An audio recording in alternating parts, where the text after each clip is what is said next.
Hey guys, welcome back to the channel. This is a story about what if Naruto was the strongest captain in Bleach harem. Before I start, please support for more amazing content and do consider subscribing to my channel and share this video with your friends.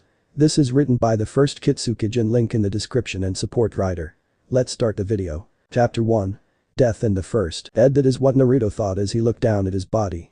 Sasuke standing over it. I told you dope I needed to kill you for power, but don't worry I'll make good use of my eyes now. Just then Sasuke was knocked out by Kakashi. With a chop to the back of his neck. I'm too late. Kakashi leaned down to Naruto's body.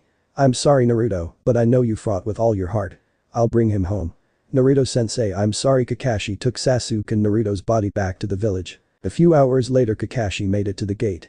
Waiting for him were Hinata, Sakura, Ino, Tenten, Tsunade and a few others. Sakura and Ino had been waiting for their love of their life.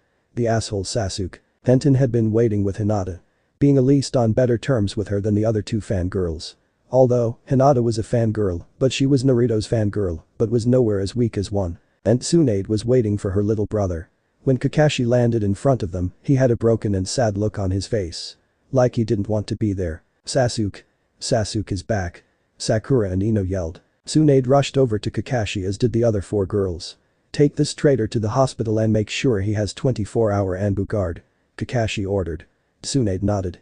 Seeing as how she was going to say the same thing. An Anbu landed next to Kakashi and took Sasuke to the hospital. Kakashi-sensei, don't say that to Sasuke. He's back and shut up Sakura. Kakashi yelled at the pink-haired little girl. Tsunade gasped at the bloody body that Kakashi was carrying. Hinata began to tear up, as did Tenten. No. Tsunade fell to her knees.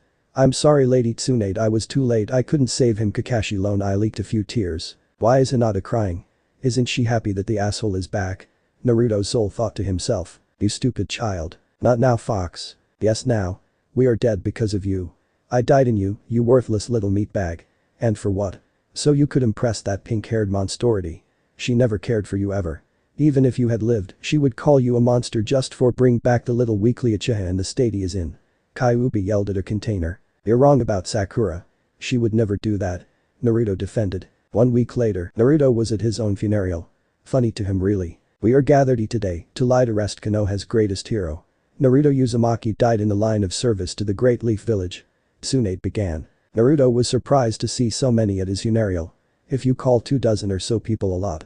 All of the Leaf 12 and senseis were there but Team 7. Kakashi was there. Tsunade and Shizune were there. Pervy Sage was there. His favorite ramen chief and daughter was there as well. Konohamaru and his team were there. Ruko also. Anko and the purple hair Anbu that always protected him when he was younger was there. Yugao if he remembered right. A shock that the crazy snake lady and the Anbu cared enough to show up. And were shedding real tears. Another shocker was that almost all of the clan heads were there. The only one not there was the Hyuga head. And another girl he didn't know. She looked like Kiba, she was a teenage girl about 15. And even a few other shinobi had showed up. And everyone there had real sadness in their eyes. But none more so than Hinata Hyuga. But what broke Naruto's here was in that whole week he had been dead.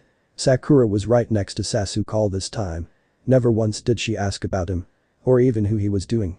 In fact, she didn't know Naruto was dead until Tsunade told her about his funeral.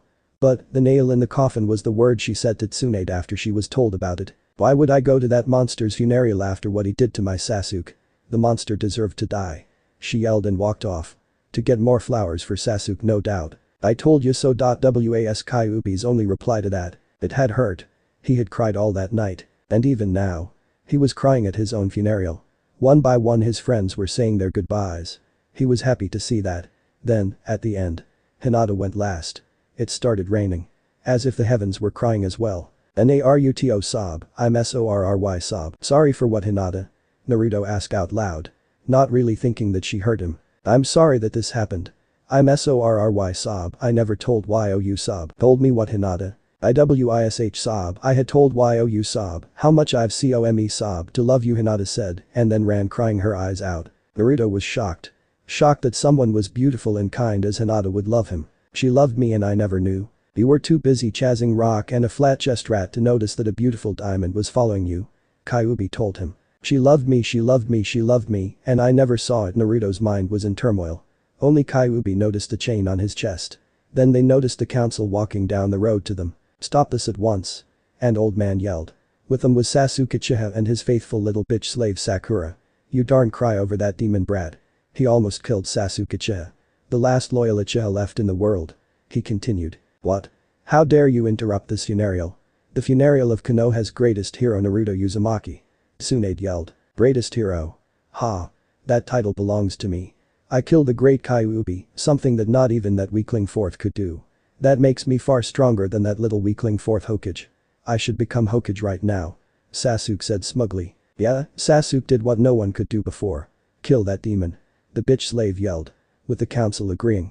The only reason Hiashi was there was to pick up his daughter. Something told him he should do it. What? Anbu, arrest this stain on Konoha's honor right now. Tsunade yelled. Losing her temper at the little shit stain that darn tarnished the fourth second's name and Naruto's. You will not, Tsunade. He is a hero. The greatest hero. Greater than that of the fourth Hokage. He shall be rewarded. Danzo said. Yay, so stop crying over that weakling who shouldn't have been allowed to live and train me in everything you know, Sanin. If I'm to succeed you, I need to be the strongest I can be. In fact, fire style. Dragon Blaze Jutsu. Sasuke let out a massive fire dragon. Tsunade, Shizune and Jiraiya dodged. Only then did they realize Sasuke's true target. Naruto's coffin with his body. It was destroyed in a heartbeat. For Naruto, time stopped. His best friend killed him and then destroyed his body. Thanks for everything, Naruto. You severed your purpose. You gave me my eyes and more power. Sasuke had a sickening smile. Naruto's world was crushed. He felt empty inside. Kyuubi noticed that the chain was eating away at itself. She smiled. Well, maybe death wouldn't be so bad after all. Just a little more, Naruto, get even angrier. Come humans, do your worst to Naruto. Give him more of that'll do. In case you're wondering why. Well, just read. YOU. Everyone looked behind the group of people at Naruto's funeral. Only to see Hinata running at Sasuke. Her gentle fist not looking all that gentle. Fucker. Everyone was shocked for two reasons. 1. Hinata cursed. And 2. Sasuke go knock the fuck out. She did a gentle fist strike at Sasuke's chest. The force made him crush into a tree. Shattering it into tiny pieces. But she didn't stop there. She continued to beat the shit out of him with straight out punches. It took a full 3 minutes of Sasuke's cries of pain to break them out of their stupor. It took both San and Team Guy and Kakashi to get Hinata off Sasuke. Although none of them wanted to do it. When she was finally pried from Sasuke. He was blue and bloody. Hiashi was impressed. His weakest and oldest one of his two girls just flattened Sasuke Uchiha. The rookie of the year in a second. Before he could blink, Sasuke was beaten into nothing. He smiled. There was no need to put the curse seal on her now. Now that she had Primrose. Naruto smiled. Thank you, Hinata. Naruto gave everything for this village and then you stand there and dare say you're a hero. Greater than that of Lord Fourth Hokage. You're weak, Sasuke Uchiha. And you always will be. Naruto will forever be stronger than you weak fucking piece of rat shit. A cockroach wouldn't go near you if you were the last rotting corpse on earth. Hinata continued to yell at Sasuke. Trying to finish what Naruto started. How dare you, Hinata Hyuga. You dare attack a clan head. One of the civilians yelled at her. One single snake cock-sucking gay that couldn't beat off his own pencil doesn't classify as a clan. It classifies as something that needs to be purged from this world. We have the Byakugan and many other stronger clans in the Leaf. We haven't lost any power in the world when the stain known as the Uchiha clan was cleaned from Konoha's gutters. What do you think, father? Don't you agree that the Uchiha is better off when it is, in the pages of history, never to be seen again? Hinata was still restrained by the Sannin.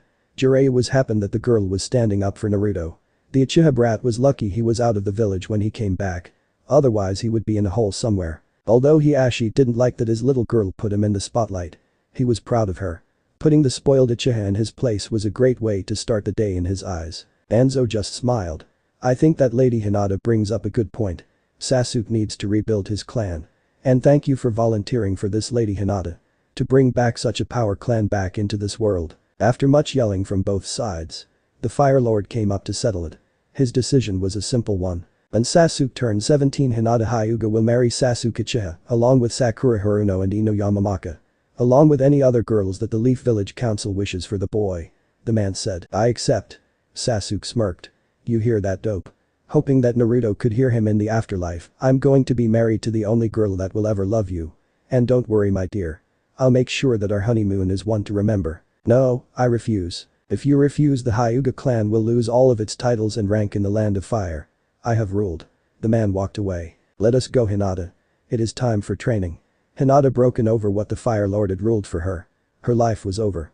First she loses the love of her life, only then to have to marry the scum that put him there. She looked at Sasuke fiercely.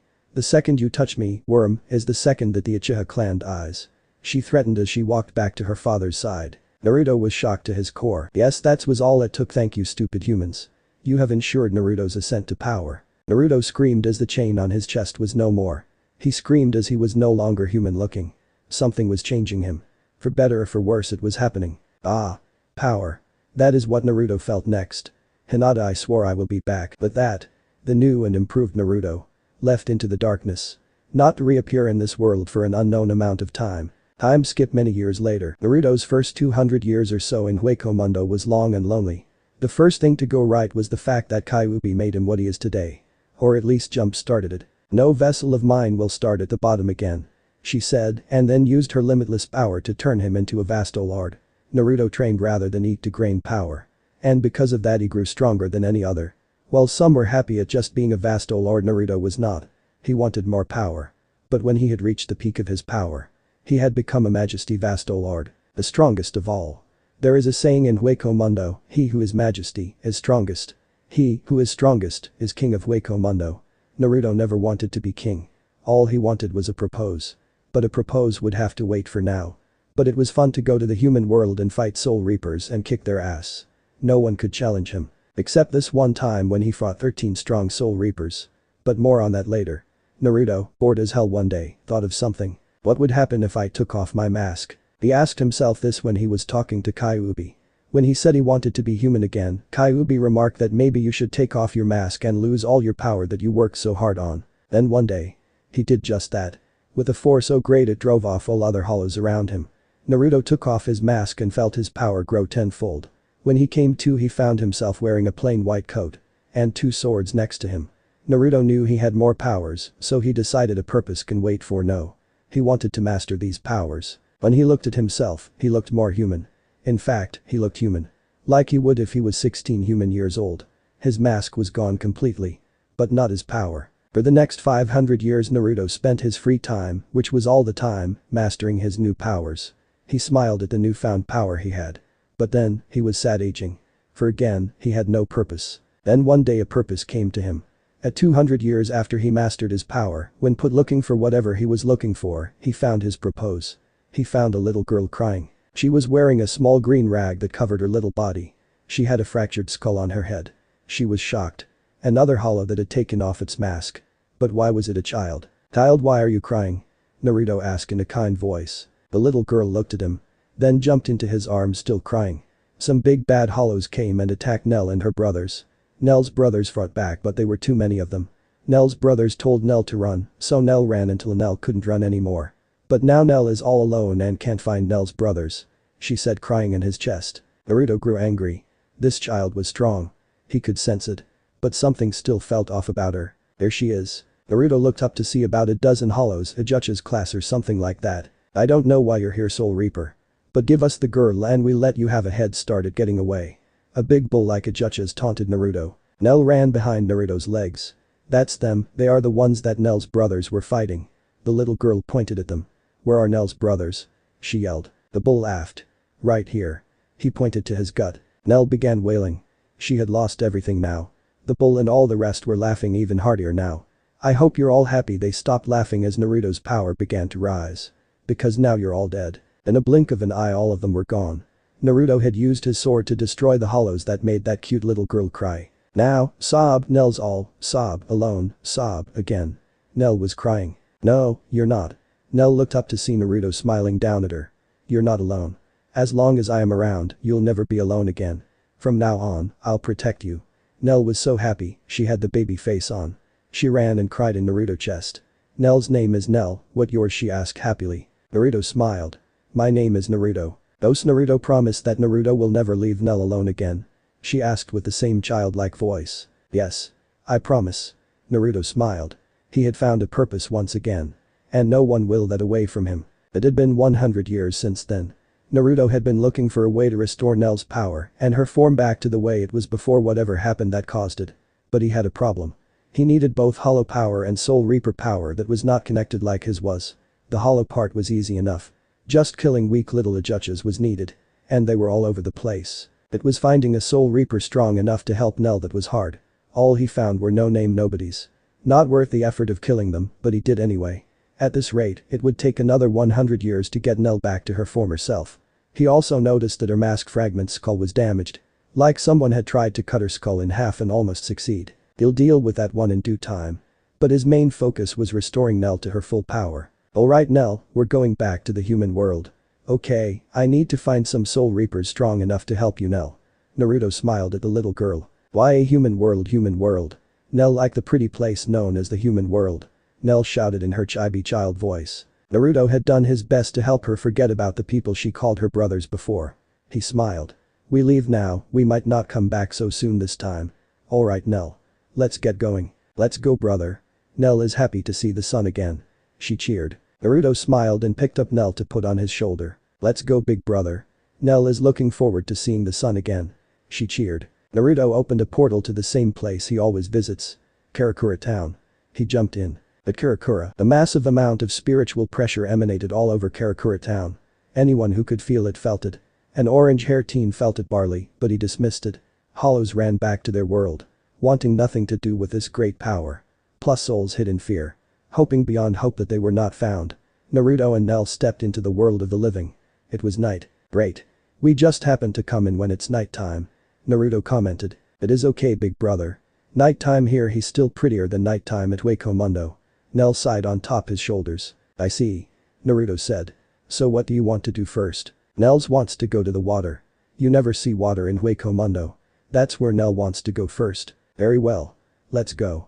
Naruto started to move to the river in the town. Nearby. Soi Fon was having a normal day in this place. Sort of. She was training this year's new recruits.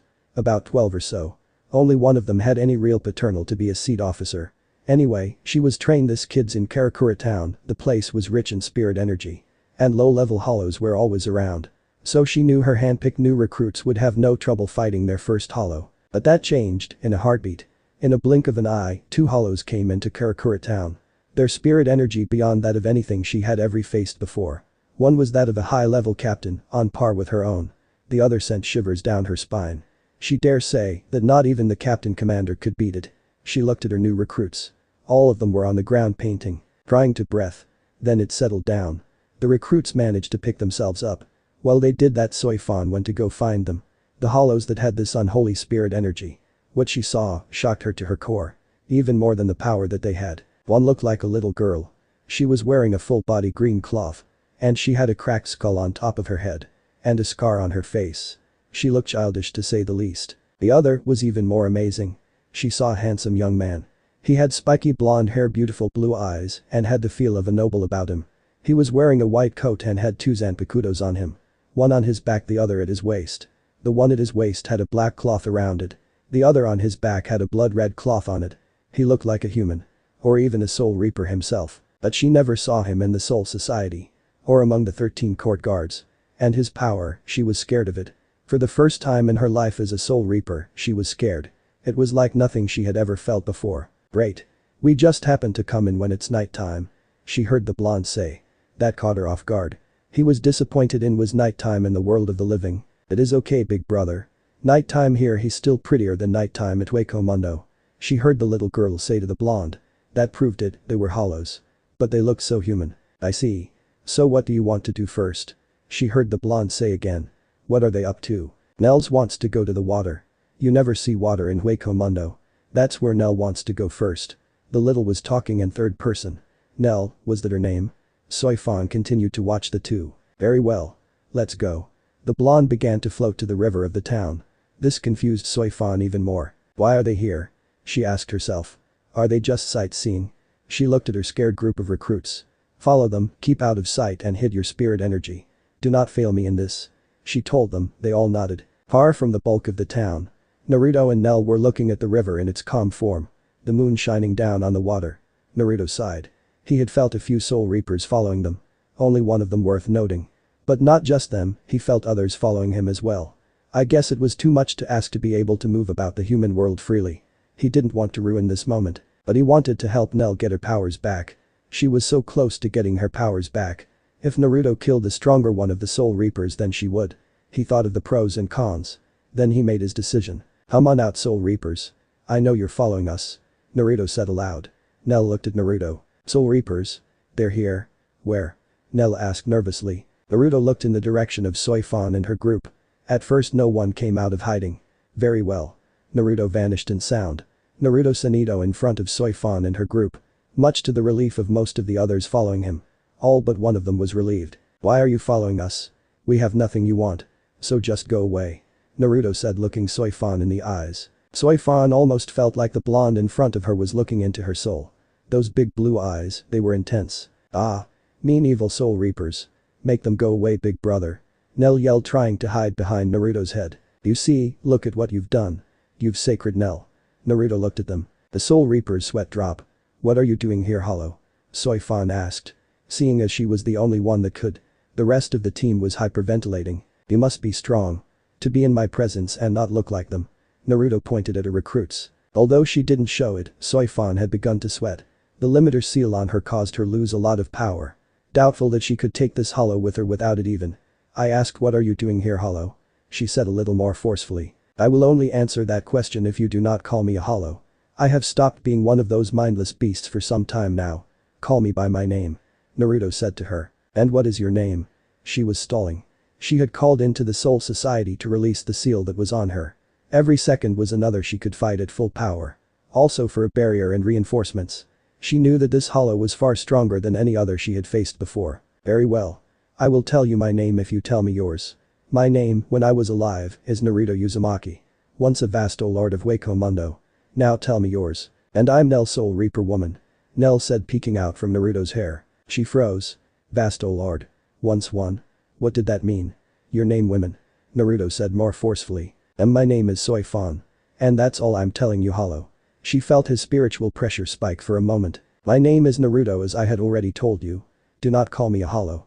I am something more than just a mere Hollow. Naruto told her. Come on. Come on. Come on. She needed more time. What do you mean a mere Hollow? You look human, but have 2 Zanpakutos. How do you have Zanpakutos, whole Naruto? She saw his angry look when she was about to call him a Hollow. I and Nell here are different. We have evolved past the mere level of Hollow. I was once a vasto lord Hollow of the highest rank. But was bored one day and took off my mask. Nell tells me that she is in you know what. I just realized something. I have no need to tell you this. For there is no point. You are stalling for time so help can arrive in time. I tell you now that is not needed. I have no intention of fighting you as much as I want to. Naruto told her, his hands in his pockets. Then why are you here? Still waiting. Nell wanted to go to the human world. We both hate the sight of sand and the night in Wako Mundo. Naruto looked at the night with the city lights. This place is beautiful. These humans take it for granted. But you never love this place more than when you've been in a desert for over 1,000 years. Soi Fon's eyes widened. 1,000 years.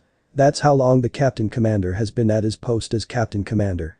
1,000 years. Yes. Now, are we going to fight? Or are you going to let me enjoy the sight of this place in peace? I'd rather not fight here today, but I couldn't take the chance that you would try to kill us when our backs were turned. Not that you could. Naruto said in a normal tone of voice. He then heard a radio come to life behind her. It said something he did not understand and then reinforcements on the way. That party understood quite nicely. Soi Fon smirked. She raised her hand and a flower-like symbol disappeared. As she said a phase. Her power increased. Naruto sighed. Nell, find some place to hide, will you? I'm afraid that Soi Fon wishes to fight. Nell jumped down and her little legs began running. Be careful, big brother. Remember you are promised to never leave Nell alone again. She ran. I remember. Naruto looked at Soi Fon sadly. I hope I don't kill you. Looking into your eyes I no longer want to. He said to her. Soi Fon was surprised at that. He didn't want to kill her. Behind her a gate opened up. 7 figures come into view. The first was a juggernaut of a man with a menacing grin on his face and an eye patch. Also he had a little girl on his shoulders. She looked about the same age as Nell is going by human years and size. The next two was a young red-headed man, some spikes. The man next to him looked calm and collected. The opposite of the other guy. He had some weird things in her hair. The two next to them were interesting to Naruto. One was a busty blonde-haired woman. And next to her was a little kid. A little older looking than Nell and the pink-haired girl on Juggernaut Man. The kid had white hair and was in the same getup as Soi Fon, Juggernaut Man and White Man. And next to them some fat guy. Naruto blinked. Why did you bring in 2 kids for a fight? Naruto asked Soi Fon as he pointed to the pink-haired girl and the white-haired boy. This got a giggle from Busty One and a tick mark from the kid. Oh. Soi Fon told her recruits. And they did. Great, I was hoping to take it easy today, said the fat guy. This looks like fun. Juggernaut Man smiled his scary smile. Let's get this over with, the red-haired guy said. So are you going to introduce yourselves first? Naruto asked. Not really caring about whom he was facing. Everyone back off, he's mine. The Juggernaut Man stepped forward. So, should I call you Juggernaut Man or do you have a name? Naruto asked with his hands in his pockets still. Oh Kenny. Naruto looked at the little girl. Then back at Juggernaut Man. So, is that your name? Kenny. He smiled. I can't tell that you're strong. My name is Kenpachi Zaraki, captain of the 11th division. He introduced himself in a manner that would make a curtain freaky fish guy happy. I am Naruto Uzumaki, former Vasto Lord of Wako Mundo. Naruto told them. Kenpachi smiled. Then noticed his Zanpakudos. Aren't you going to draw your Zanpakudo? Naruto shook his head no. No. At your current level of spirit energy, you couldn't scratch me. Kenpachi only smiled more. Somewhere else. This should be good. A man with a fan and a bucket hat was fanning himself. Next to him a black cat. Relive that Soi Fon won't be fighting him Yorichi. The cat said nothing. I'll take that as a yes. But this one is strange and strong. He almost feels like a wizard. But at the same time a rancor. He continues to fan himself when a little girl in green came up to them. You guys seem nice. I'll hang out with you till big brother Naruto drives away the mean soul reapers. The little girl walked up to the cat. Ooh kitty. She began to hug the poor thing to death. The man laughed a bit. Poor Yorichi. He said. Yorichi giving him a death glare. Back with Naruto. Both Naruto and the soul reapers jumped into the air and were standing on it. Kenpachi raised his sword, then brought it down on Naruto. Naruto didn't move and let it hit him. The sound it made when it hit his skin was like two Zanpakudos hitting each other. Naruto looked at Ken's face. His smile not changing at the least bit. I told you. At your current level you can't touch me. Naruto said unmoving.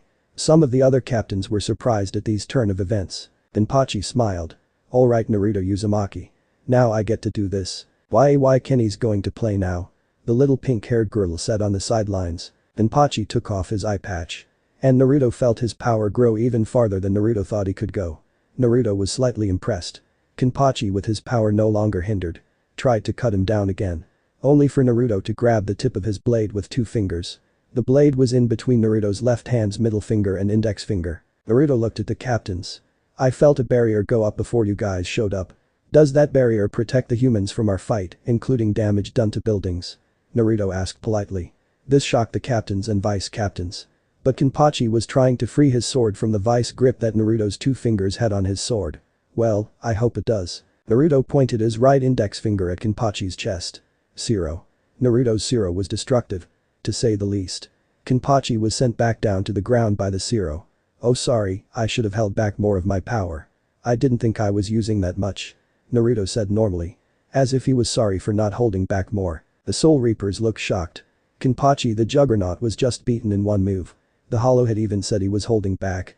A rumbling sound was heard as the Soul Reapers and Naruto looked at where Kenpachi landed. The Ruble forced away to revile Kenpachi. His upper body no longer covered as it was destroyed and he was bloody. Hahaha that was great Uzumaki.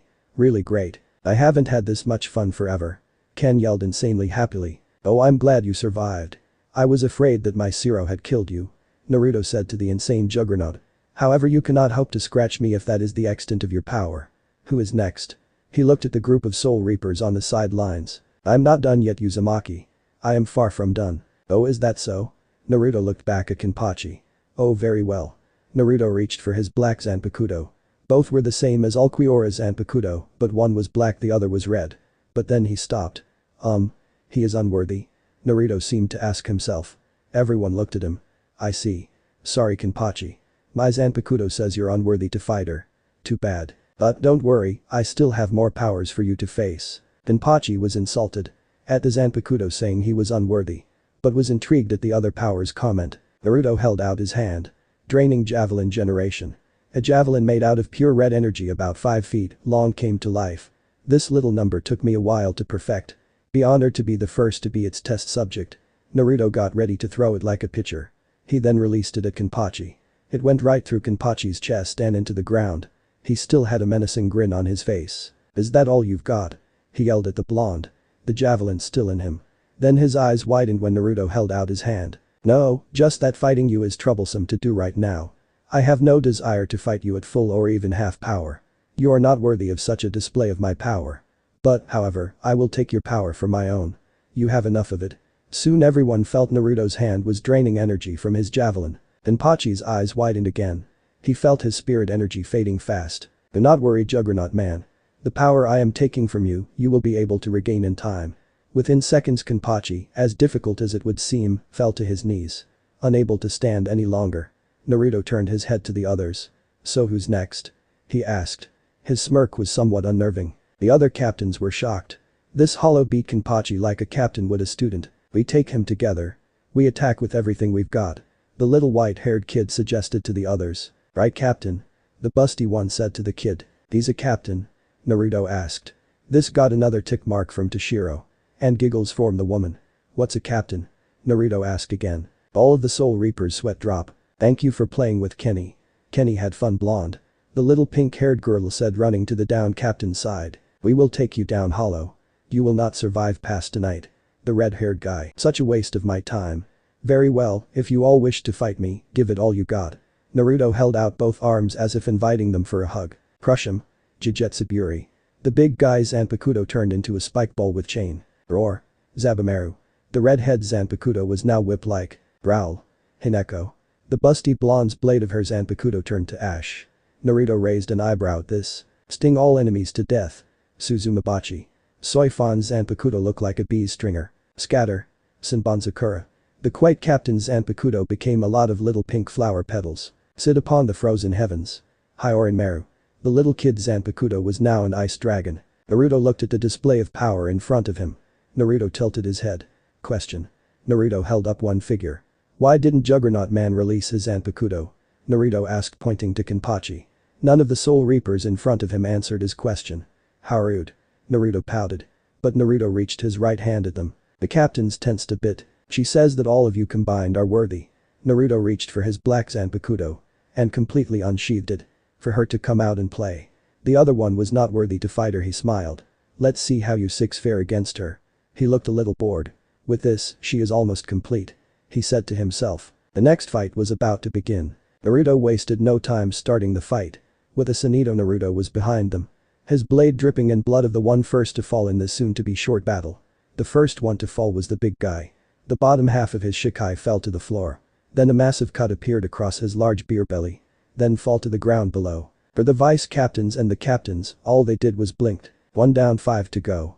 Naruto said coldly. Hineko. The busty blonde attacked Naruto next. When Naruto turned to look at her. His eyes held no life, they were cold as ice, colder than Toshiro's ice. Ranjiku, wait. The white-haired kid yelled at her, seeing the look on the blonde hollow's face. But it was too late. Way of destruction. Black coffin. Ranjiku was enveloped in a black box. Then black spears pierced the box. Toshiro heard Ranjiku scream.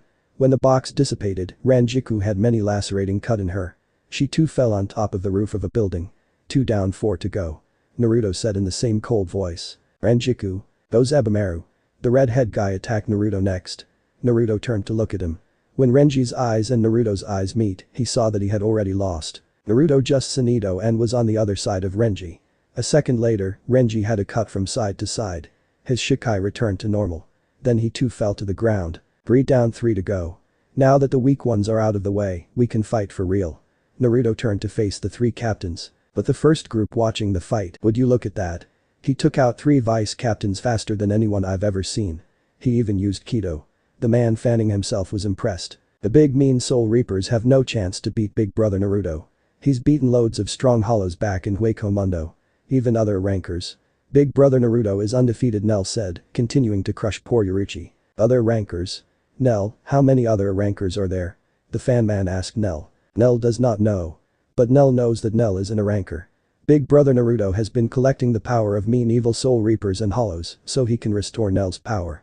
That's what Big Brother Naruto says he's going to do for Nell. Nell said, hugging the kitty again. Collect Soul Reaper and hollow powers. How is he doing that? Fan man asked. By killing them, silly. The cat's eyes widened. Don't you know anything? When a hollow and a Soul Reaper see each other, it is the job of a hollow to kill them so that the mean evil Soul Reapers don't go off doing other bad stuff. When Big Brother kills them, he takes the power of that mean evil Soul Reaper so he can help Nell. The cat began trying to escape the child ranker's grip. I think you should let the kitty go for now, Nell. I think she needs to do something important. Fan man told Nell. Oh, does Kitty promise to come back to Nell? Nell looked at the cat as she just nodded. Okay. Nell let go of the cat and she spirited to the fight, hoping to save someone important to her. But the other group watching the fight, wow, that guy has some impressive spiritual pressure. A blonde-haired guy with what looked like a permanent grin on his face said to the others that were watching. Indeed he does.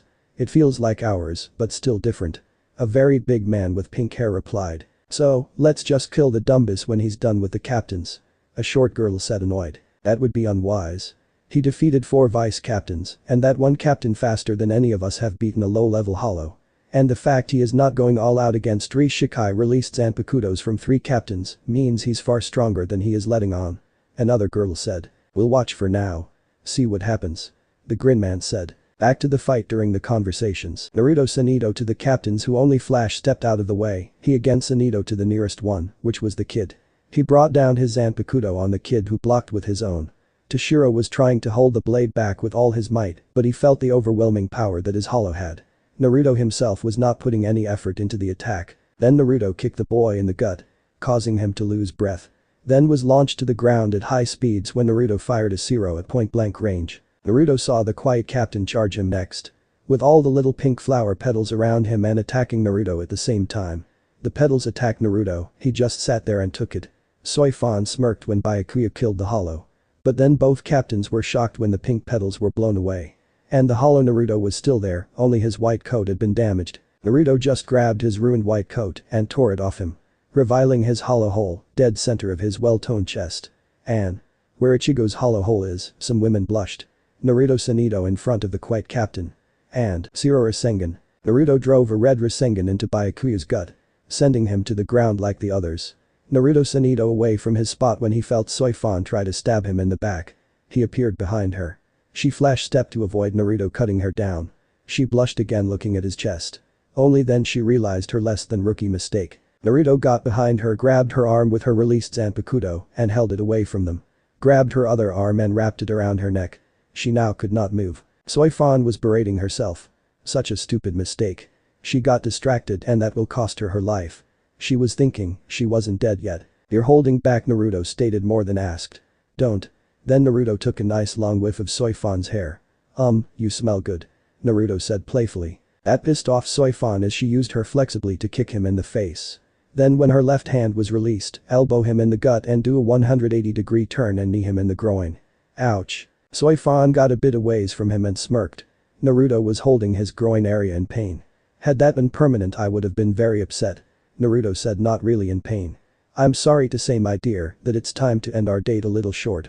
Naruto pointed his index finger at her. In response Soi Fon decided to make clones of herself. See if you can hit me now, hollow. All 15 of her clones said at the same time. Clones? No, not really clones, after images. Nothing special. But now a normal zero won't hit you now. Naruto was still charging up his zero. Soi Fon raised an eyebrow. Naruto was done charging. Kyuubi zero. Naruto fired a red zero at Soi Fon in her after images. Unlike the normal zero, this one split into 9 others, hit 9 of the after images, then those 9 split into 9 more and hit the rest along with Soi Fon, but the damage was minimal. But it made her immobile. This one is my favorite zero, Soi Fon. I hope it doesn't kill you. Grand Queen Kyuubi zero. Like the one fired before, this one was red. But unlike the other one, this one did not split into 9 other zeros. This one took the form of the Kyuubi's head and hit Soi Fon. The cat nearby eyes widened. They looked sad. I hope she's alive. I didn't want to fight in the first place. Naruto said aloud to himself. From the smoke a figure fell to the ground below them. She tried to get up but Naruto Sanito right next to her head. She looked up tried and weak. Her sword next to her in its unreleased form. Finish it. Was all she said as she looked in his eyes with defiance. Kill me you monster and see what happens when the Soul Society comes for you. She continued to look up at him. She looked into his eyes. For a moment he looked hurt. But she still saw kind blue eyes. She was looking at them. She felt like this hollow's eyes were looking into her soul. She never felt like this, so naked in the gaze of another. The only other time was when Yuruchi was looking at her. Naruto was hurt. He was hurt, he hasn't been called a monster in a long time. I guess it is to be expected. I am a monster by all rights. Naruto raised his blade, ready to stab. By all rights but one. Soi Fon closed her eyes as Naruto brought down his blade. No. Naruto stabbed his blade right in front of Soi Fon. I will not kill you Soi Fon. For I am not a monster. Naruto sheathed his zanpakuto. He turned to a cat. I suggest getting your fellow comrades back to that Soul Society place of yours. They might die without treatment. Naruto looked as the cat walking to Soi Fon. Soi Fon was nearly passed out, she had used all of her spirit energy that she had left to make the damage from that last attack not as bad. She must have not negated a lot of it. She then saw a cat come up to her. Soi Fon didn't hear what the cat had said. She was too dazed to think straight. She then passed out. Naruto looked at the cat. As it stood in front of Soi Fon. Please don't kill her. The cat asked. Naruto blinked. I'm going out on a limb here and say that you're no ordinary fluffy kitty. Naruto said looking down at the cat. Yes, I am no ordinary fluffy kitty. A deep male-like voice came from the cat. Please don't kill her. The cat asked again. Don't worry. I had no intention of killing any of them. Nor did I want to fight them in the first place. But I didn't want to risk Nell's life since they were following us. The cat nodded. Follow me if you please. Sorry fluffy kitty. I need to find Nell. Naruto was about to walk away. Little girl in green cracked skull on her head, scar on her face and talks in the third person. Yay, have you seen her? Nope, sorry. Cat shook its head no. Naruto sweat drop at the cat's joke. Follow me, I know someone who has. The cat smirked. Although you couldn't tell because, well, it's a cat. Following the cat to a small shop out of the way of, well, everything. He followed the cat inside. Ah, I see our guest has arrived. A man with a fan said. Welcome to my shop. He greeted Naruto. Naruto nodded. Big brother. Nell is glad that Nell's big brother is safe. So, did Nell's big brother drive off those mean evil soul reapers? Nell asked. Yes. I drove off those mean evil yet one being very pretty soul reapers. Naruto patted Nell on the head. Pity. Nell began chasing Yuruchi around the shop. Breaking things as she goes. Sorry about that. She has a one-track mind sometimes. Naruto apologized to the fan man. That's alright. Now then Naruto, we have some things we need to talk about. Some more glass-like objects broke. Chapter 2. Thanks and you did what? Just after the fight ended. Because you see, there was another group watching. That was interesting. That guy beat 4 captains in a row without breaking a sweat. A woman with different color eyes said. Her tone of voice said that she was impressed. Indeed. Even at that power I doubt that was all of it. I bet that he had way more than that. Another with a sleeve covering her mouth said to her dual-eyed companion. That power was monstrous. I was stronger than most of the Espada. A dark-skinned woman said to the others. That power was barely any of his full power. He had 2 zanpakutos but drew only 1. Never called its name or used many zeros. He even used Kido. I dare say that he is far beyond almost all of the Espada. Never fight him alone. The 4th member of the group said to the others. If you remember the little one saying his name, she called him Naruto. If his full name is Naruto Uzumaki, she left that statement hanging. The 4th one of the group had most of her face covered. Spiky blonde hair and green eyes. Let us go back to Las Noches. The 4 women vanished. But Naruto at Urahara's shop. So let me get this straight, you 2 are soul reapers. Naruto asked the fan man now known as Kisuke Urahara. Kisuke nodded. Nell was asleep and would be drooling on Yuruchi if Naruto didn't free the cat from the child ranker's hug of doom. And you guys don't want to fight me even though I'm part hollow. Kisuke nodded again. Alright, I'll bite. Why not? Naruto was still looking at them with a hint of mistrust. Why is that so hard to believe? He asked in a carefree tone. Let's just say my limited experience with soul reapers ends with them dead and me annoyed. Naruto said, crossing his hands over his chest. Well, you see 100 years ago Kisuke told him the events that transpired and how they are now exiled. I see. Makes sense to me. Any other soul reaper would have tried to kill Nell by now. Which I am grateful you haven't. She is my purpose in life now. Naruto patted Nell on the head. Your purpose? Kisuke asked a little shocked. Yes. In Hueco Mundo, your purpose in life, or afterlife as it were, is to kill and get stronger. If not, you die and your existence ends. I never thought of that way of life as a purpose. Just a way to survive. Naruto was next to Nell stroking her hair. Kisuke decided to listen. And not talk. The first 900 years of my life in Hueco Mundo was nothing but to become the strongest in that world. I would go to the human world from time to fight a soul reaper to see if any of them were strong. Only one other time I had fought what I now know as a captain. I managed to kill 12 of them. Naruto shrugged. Both Kisuke and Yuruchi eyes widened. You killed 12 soul reaper captains. Kisuke asked all carelessness had left him. Yay, but one got away. Naruto shrugged. You fought the 13 court guard captains and killed 12 of them. At once? Yuruchi asked. Not believing what she was hearing. Yes. Although they were tough as they come. I had just become a Majesty Vasto Lord when. Wait, what? A Majesty Vasto Lord? Yes. It's the highest form of hollow possible. The Vasto Lord and Hueco Mundo have their own levels of power. The most common of Vasto Lord are the newborn Vasto Lord that have just become such. They are on par with a Soul Reaper captain. At least the average ones are. The next are nobles. They are fewer nobles, that is to be expected, but they hold the power to fight a captain and beat them. Iruchi and Kitsukage widened. Again. Then, the final Vasto Lord type. Majesty Vasto Lord. The strongest hollow of all. Majesty can fight up to 13 captains and win. Although even I don't know how much I can take. I never had to fight at full tilt before. I was a Vasto Lord Majesty when I became what I am now. There is a saying in Hueco Mundo. He who is Majesty is strongest. He who is strongest is king of Hueco Mundo. Naruto let them digest what he had just told them. He could hear the gears running in their head. He was the strongest hollow in existence. And he was right in front of them. It took a few minutes. But Iruchi managed to speak first. What are you now? She hesitantly. Bored, for one. But we're getting off track about Nell being my purpose. I found her crying, and it hurt to see that. Hollows that were being big brothers to her had died by some hollows, so after I killed them, I made sure that Nell was never alone. I protect her, that is my purpose now. She sometimes wishes to come to the human world. So I bring her. If our presence disturbing you, we will leave when Nell wants to go back to Hueco Mundo. Naruto looked at Nell's sleeping form. He was so close now. 100 years and the power needed to restore her were just around the corner. No, you're no disturbing us. Iruchi said, still eyeing his toned chest.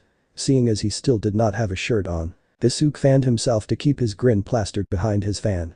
Naruto, I have a question about Nell, if you don't mind. Go ahead. Nell said that you've been collecting the powers of hollows and soul reapers to restore her power.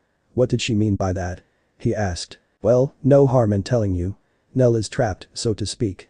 He started. How so? Iruchi asked. Still in cat form. Well, I don't know the details, but Nell lost a great deal of her power when her mask was damaged. When an ranker's mask is damaged or taken off, they lose power. Nell's power has been leaking from her cracked mask since it happened. I'm not sure when it happened. I had found Nell after that fact. But that had been over 100 years ago. Since then I've been collecting power from hollows and soul reapers so I can repair the damage done to her and restore her power. Granted, all her power won't be back right away, but when her mask is repaired, she'll gain her power back in time. I'm so close. Naruto said aloud. How close are you to restoring her power? Kitsukage asked Naruto. Well, Nell was powerful when she had all her power. She was easily as powerful as a Captain Soul Reaper if those guys I beat earlier are anything to go by. How powerful exactly, I don't know. We didn't meet when she had all her power. Naruto told them. Then how do you know that she had all this power that you claim? Iruchi looked at the child, a rancor that nearly broke her little spine. When, the power she would leak when I'm not around would be about half of those guys' power a day. She regains it over time, but she won't get stronger without help. When I'm around I keep that in check. So she doesn't lose as much.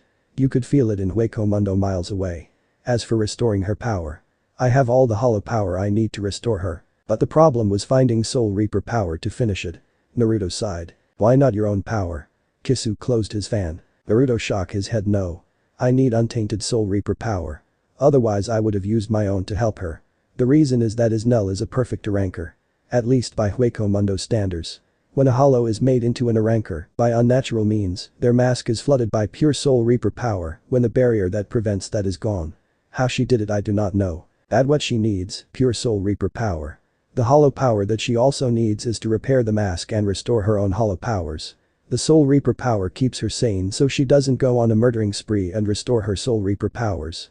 That is what it means to be in a ranker, gain power and humanity. But then you feel ache for the sins you have commented. Naruto explained to them. This was a great deal of information to handle for them. What about you? You have a hollow hole and 2 Zanpakutos. But no mask fragment.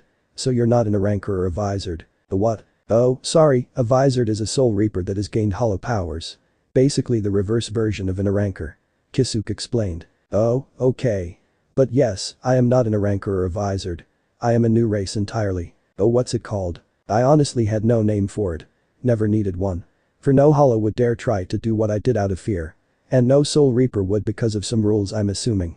But I call my race, the Misutrareta. Naruto told them. The Forsaken. Why? Iruchi asked before Kitsukage could. Because I am half Soul Reaper, half hollow. And stronger than both. Hollows just don't like anything or anyone. So I'd never be accepted by them. And don't get me started on Soul Reapers. They hate anything that's not 100% Soul Reaper. So yay. Naruto, another question. Shoot fan man. How did you become what you are now? Kisuke had a genuine interest. For a hollow to become what I am. They must do what most won't even dare think about. They must not eat to gain power. That is the easy way. When I died and became a hollow, I started out as a newborn Vastolord. But I didn't eat any of the hollows I beat. Instead I destroyed the bodies and absorbed their power when it was released. Mind you, I didn't get all of their power, only about 85% or so. The other 5% was their soul, and 10% would be lost. The stronger the soul the more power I don't get. Naruto told them. Orochi eyes widened. Wait, then why would eating a soul not give as much power as your way? Hollows are pitiful and mindless creatures. But, they are more angry and hateful. When one is eaten as a hollow they spite the one that ate them one last time without knowing it. When the soul enters them the soul tears away at some of the power of the hollow. On top of that, the soul goes with all the other souls that the hollow has eaten, tearing away at the hollow's power even more. 90% of the power they eat goes to put those souls to sleep and repair the damage done by eating the soul of the hollow. Only 10% goes to increase the hollow's power. If that. That is why Vastolord are so hard to find if you're looking for one. If a Vastolord continued eating after they had become what they are, they would see that they would gain almost 80% of the power that they eat. But most are happy being a newborn Vastolord, so they stop eating. Naruto looked at Orochi and Kisuke. Sorry, I tend to rant sometimes. I hope that this is helpful. But I must go. Why? Orochi asked quickly. I must. I'm so close to restoring Nell's powers. I just need a little more Soul Reaper power. That Juggernaut man helped out a lot. It's only thanks to him that I got this far so quickly. I thought it would be another 100 years before I could do it. Naruto looked a little happy. Well, Naruto, me and Orochi are captain level Soul Reapers. Maybe we could help. Kisuke said with a bit of a smile. Really? You would? Kisuke nodded. Thank you. If this works. I'll owe you. If it's within my power to do, then it will be done. Naruto bowed to them until his head touched the floor. So, aside from killing us, how could you get our Soul Reaper power? Kisuke asked. Not wanting to have to face this guy in combat. Well, there are several ways.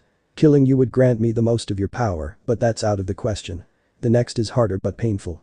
I fight you and I drain you slowly. But we can do that another time. The easiest way is actually the less painful way and quickest. We go somewhere where you can release as much spiritual energy as possible, and I suck it up. With you too, it shouldn't take too long. 10 or so minutes. Naruto hoped that wasn't enough. At full power? Orochi asked. No, just a constant stream of your power will do. Naruto picked up Nell, still sleeping. Come, let's get this show on the road. One question. Both looked at him. How is it a cat is a Soul Reaper captain? He asked how he would get his answer. In the endless training field. Naruto's reaction to Orochi's human form was priceless. First he went bug-eyed. Then he passed out from a nosebleed. It took a moment for Naruto to regain his senses. Only to pass out again when he found his head in Orochi's cleavage. The third time he got away from the deadly weapon of mass bleeding known as Orochi's cleavage. Naruto cleaned himself so they could get started. Now, this will tear you out. But you'll be fine. Just release your spirit energy near me and my sword will take care of the rest. Both nodded. One more thing. I'm going to release my Zanpakuto. You may feel a sense of dread and despair, this is to be expected, but do not fear. My power is not aiming at you with ill intent. He said in a reassuring tone. Both looked confused at first. Devastate and despair. Naruto's black blade was held out in front of him. Forbidden Angel. A massive amount of black-colored spirit energy covered the rocky wasteland. Even with the two of them combined it felt overwhelming. It feels like old man Yamamoto. When he draws his Zanpakuto. Kisuke looked shocked. Never before had he felt a feeling of complete helplessness. He felt that the power before him could kill him the second that it wanted to. When the power subsided, Naruto's blade had transformed. It was an evil purple color. The blade was slightly curved. The blade itself looked sinister. It had circle curves from hilt to tip. This is my Zanpakuto, the Forbidden Angel. She who prays to a god that dares not listen. Naruto explained his Zanpakuto. Now then, let us begin. Naruto raised up his Zanpakuto. Whenever you're ready. They both nodded. They began to release their spirit energy. Naruto was surprised at first. He didn't think that they had this much power. A surprise, but no, an unpleasant one. Devastation. Naruto's voice was somewhat like an echo. Both Kisuke and Orochi felt it instantly. They felt their spirit energy being taken from them. They had hope that they were doing the right thing. That this hollow was not like the rest. That his intention was genuine. Again Naruto was surprised. At first he thought that it might take 10 or so minutes. Now, they might get done in 2. After said 2 or so minutes were done, he stopped draining them. Stop, thank you, I have all that I need. Both were relived. Despair. Both looked up. Thinking that he had attacked them, but the sword was pointed at little Nell. They felt hollow and Soul Reaper power going into Nell. It wasn't long until results were shown. The blinding bright light well blinded them. And when it cleared, Naruto was stuck staring at who, you may ask. Well, at adult Nell now. It would seem that the little green thing she had on was too small for her all grown up. And it was torn, revealing a lot of nice female skin. Nell opened her eyes. Groggy at just waking up. She yawned and sat up. Naruto being the pervert of the group, Kisuke as well. We're looking at her chest. Naruto because he wasn't expecting this. Kisuke because he's a pervert at heart. Nell rubbed her eyes to clear them out. Then she noticed Naruto. Naruto. Nell proceeded to give Naruto her super hot hug of pleasant death. Basically she was hugging him in her cleavage, crushing him more like it. Naruto struggled fruitlessly to escape. And pass out for the third time that night by a combination of blood loss and lack of O2. Huh?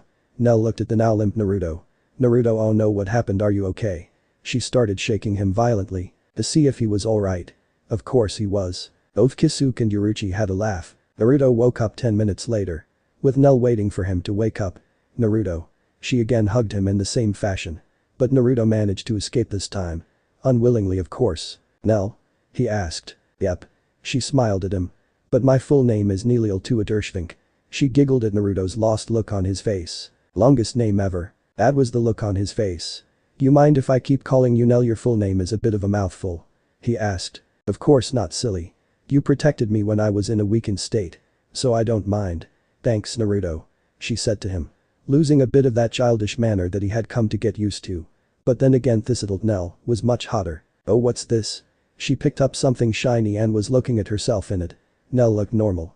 Not even a scar. Her mask fragment was fully repaired and everything. The only thing he needed to work on was her cloths. Considering that she was still in the green rags of hers. Well, I'm glad you're yourself again. He smiled. Oh, Naruto. She hugged him again. You look so cute with that smile. She said, rubbing his face with her own. On second thought. She still has that childish personality still. That's still good. Naruto said, looking up. Because looking down. Well, I see that you're awake, Naruto. Both Naruto and Nell looked at the owner of the voice. Then Naruto saw the stars in Nell's eyes. Kitty. Nell pointed and ran after the cat. Yuruchi, fearing for her life, ran as fast as she could to get away. But Nell caught her before she could use any real speed. But surprising that Nell's touch was kind and not like her child version at all. Yuruchi could get used to this. Anyway, Naruto, Nell, we have some things to discuss with you both. Both nodded. Being serious. Well, if you both want to stay here in the human world, I can help there. And also teach you what you need to know to survive here in the real world. Basic common knowledge of this place and all that. Kisuke told them with his fan covering his face. Both Nell and Naruto nodded. Right then, let's get started, shall we? Kisuke was looking at a bookshelf for a particular book. Aha. Found you. Kisuke brought out a very big and old-looking book. He blew on it to get the dust off. The dust covered the whole room. It took a minute before the dust settled. And when the book cover was clear. It read, How to Survive in the Human World for Dummies 101. Read this and it'll tell you everything you need to. Smack. Yuruchi head-butted Kisuke. Disregard what Kisuke just told you. Follow me in order to learn what you need to survive in this world. Both Nell and Naruto followed Yuruchi in cat form. Yuruchi them about today's world. And both Nell and Naruto listened with great interest. Both learned what was right and wrong by this world's standards. Yuruchi somehow had got teacher glasses and a black graduation hat when telling Naruto and Nell all this. And when she was done, she was even eating an apple at the end of it all. Both of their heads were spinning after it all. The next day Kisuke told them that they were unable to stay there for long. He did supply them with gige so they can live in the human world. They would need money and working from them would not help them. And he told them that if Nell got a job, it would be a disaster. Naruto agreed. So Naruto got an idea and began writing. Within 1 week, Kisuke had been selling Naruto's book all over town, 2 weeks all of Japan. And you get the idea, in 3 weeks. Kisuke had more mortal money than he can even count. Of course he would manage it for Naruto. Seeing as how the boy didn't know the first thing about money in today's world. Of course in exchange Kisuke would handle any money-based arrangements that Naruto and Nell needed. So he got them an apartment for the two of them. Naruto and Nell not knowing that Kisuke is being cheap. Yuruchi did and stretched him for it. But this brings us to Naruto's and Nell's current problem. You see, Kisuke did not think ahead when he sent them to their new apartment. So naturally they got lost.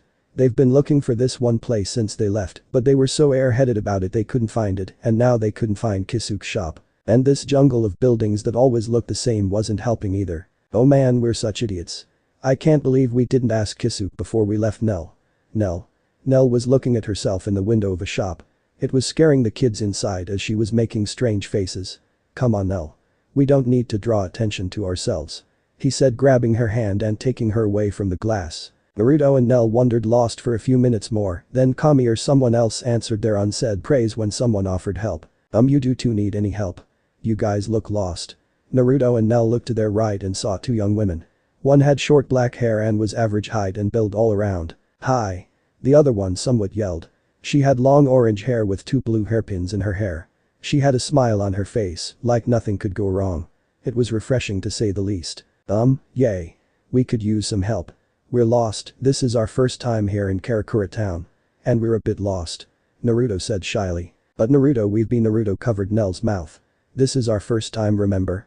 Human wouldn't like us if we tell them otherwise." "Oh right. Yep, our first time," Nell says happily. The dark-haired one just raised an eyebrow, the other didn't. "Well, okay.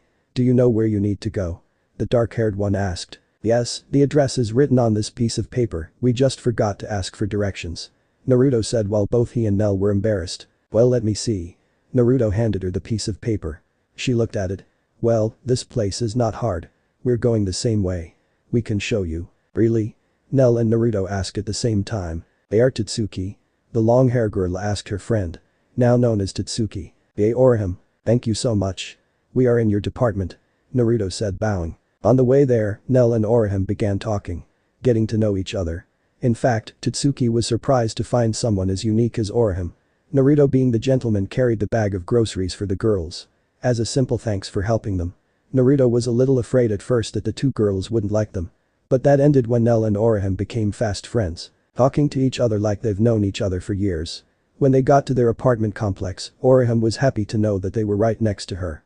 Making both Nell and Orihime happy. Naruto was happy that they were happy. "Do you two want to come over for dinner?" Orihime asked. "We don't want to impose," Naruto said politely. "What's for dinner?" Nell asked. Naruto knew that Nell was impulsive. Like his old self. "Well, I'm making chicken ramen with pears, leeks and sushi." Orihime told them her weird dinner recipe. "Wow, that sounds good." Both Nell and Naruto had stars in their eyes. Tatsuki was taken back at first. No one really ate Orihime's cooking, other than her. No one else was brave enough. "Alright, I have enough for everyone. Let's go, Tatsuki." "Nell, Naruto." She dragged Naruto and Tatsuki, and Nell followed them to her place. Her mouth watering at the mere thought of such foods. At the table, Nell and Orihime was sitting to Naruto's right and Tatsuki was sitting to his left. Naruto, Nell and Orihime were eating the Orihime-made ramen, more like gulping it down. Tatsuki sweat drop. She never thought in her entire life that she'd find others brave as her. As night went on, Naruto and Nell learned more about them. While Orihime and Tatsuki only learned about their likes, dislikes and other mundane stuff. It wasn't long before Naruto and Nell had to leave so they can get their own place in order. Tatsuki had to help them with the door lock. They settled in quite nicely. They spent a good amount of the night getting the place cleaned up. But when it was time for sleep, that cheap bastard Kisuke only got them one bed. "Well, since there is only one bed, you can have it, Nell. I'll sleep on the floor." Naruto was about to walk out when Nell yawned. "I'm sleepy, Naruto." She rubbed her eyes. "Naruto." She looked at Naruto, who was passed out, half on the bed, half off. "Naruto." "Oh no, Naruto. Are you alright?" She shook Naruto violently to wake him up. Only to find him snoring. She giggled. "Oh well, can't be helped." She laid down on the bed with Naruto on top of her. "Good night, Naruto," she said happily. In case you're wondering how Naruto got knocked out. When Nell yawned, she stretched out her arms and did a KO punch to Naruto's jaw. Next morning, Naruto was having a nice sleep. His sheets were soft. His pillows were soft too. The wind in his hair. It was just too perfect. Even the nice massaging feel of his pillow's heartbeats were nice. Naruto's eyes opened. Now that he was awake, he knew what the wind, sheets and pillows were. The wind was Nell's breath, very nice with cold mint and ocean breeze. The sheets, well, some of them were sheets. Most not so much. The rest was Nell's naked skin. Her arms and legs were warped around him. All she had on were her bra and panties. But they didn't cover much. And his pillows with a heartbeat. You don't need to have an IQ of 5 to figure that out. Nell's nice big breast, if you didn't know. Naruto tried to get out of bed. But Nell's super grip of doom prevented that. She even whispered. "No, leave me, Naruto." Like she was afraid of Naruto leaving her. With no choice, Naruto went back to sleep. It wasn't till much later that they heard some scratching at the window. When both looked at their window, they saw Yuruchi. "Did he?" Nell Sanito to the window, opened it and grabbed Yuruchi and started to pet her. Yuruchi didn't mind. "I've come here to get you both." Kisuke needs to talk to you too, so both of you can get used to this new life, okay? Nell was rubbing her cheek into Yuruchi's fur. Sure. Naruto punched his palm. I own Kisuke big time. Naruto had a smile that promised great pain. Yuruchi smiled herself, hoping Naruto would do so. Anyway, follow me. I'll take you to Kisuke's shop. Naruto and Nell happily followed her. Although, Nell doesn't know that the cat's a her yet. At the Soul Society, it was a full 2 weeks before the captains that Naruto had beaten were rested enough to report in. The vice captains a full 3 weeks. We find ourselves in the captain's meeting.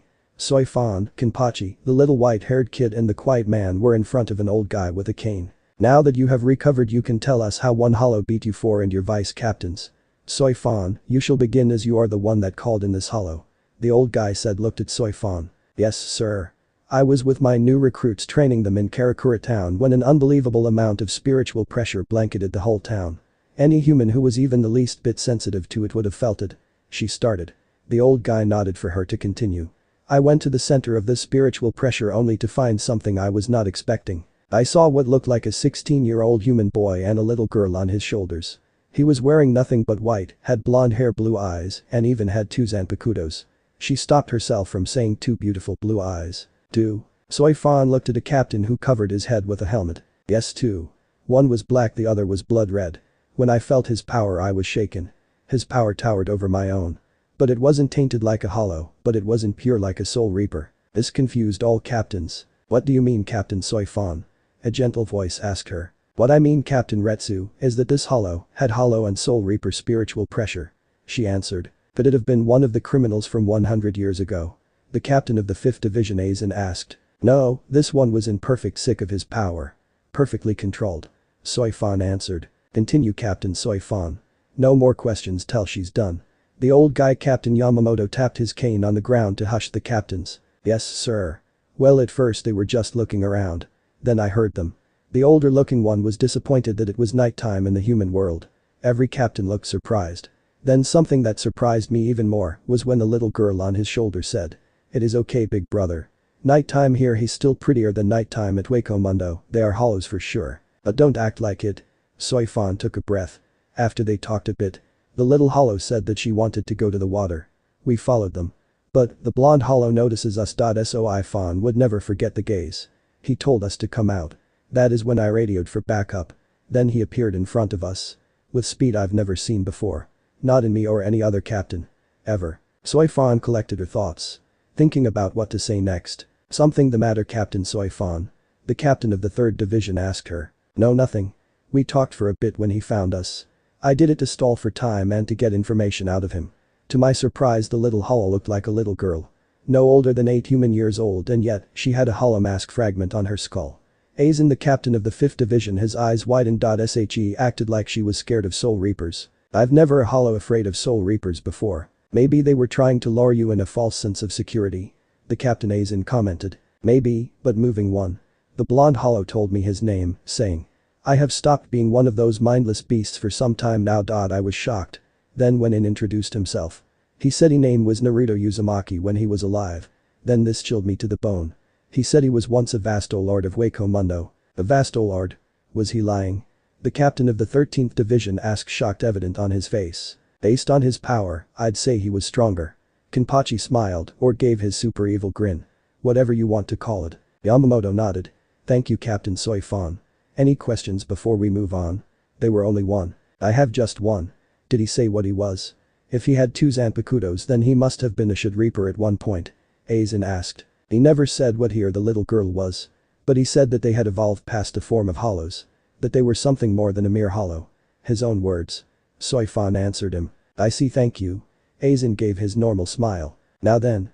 The rest of you will tell us what happened.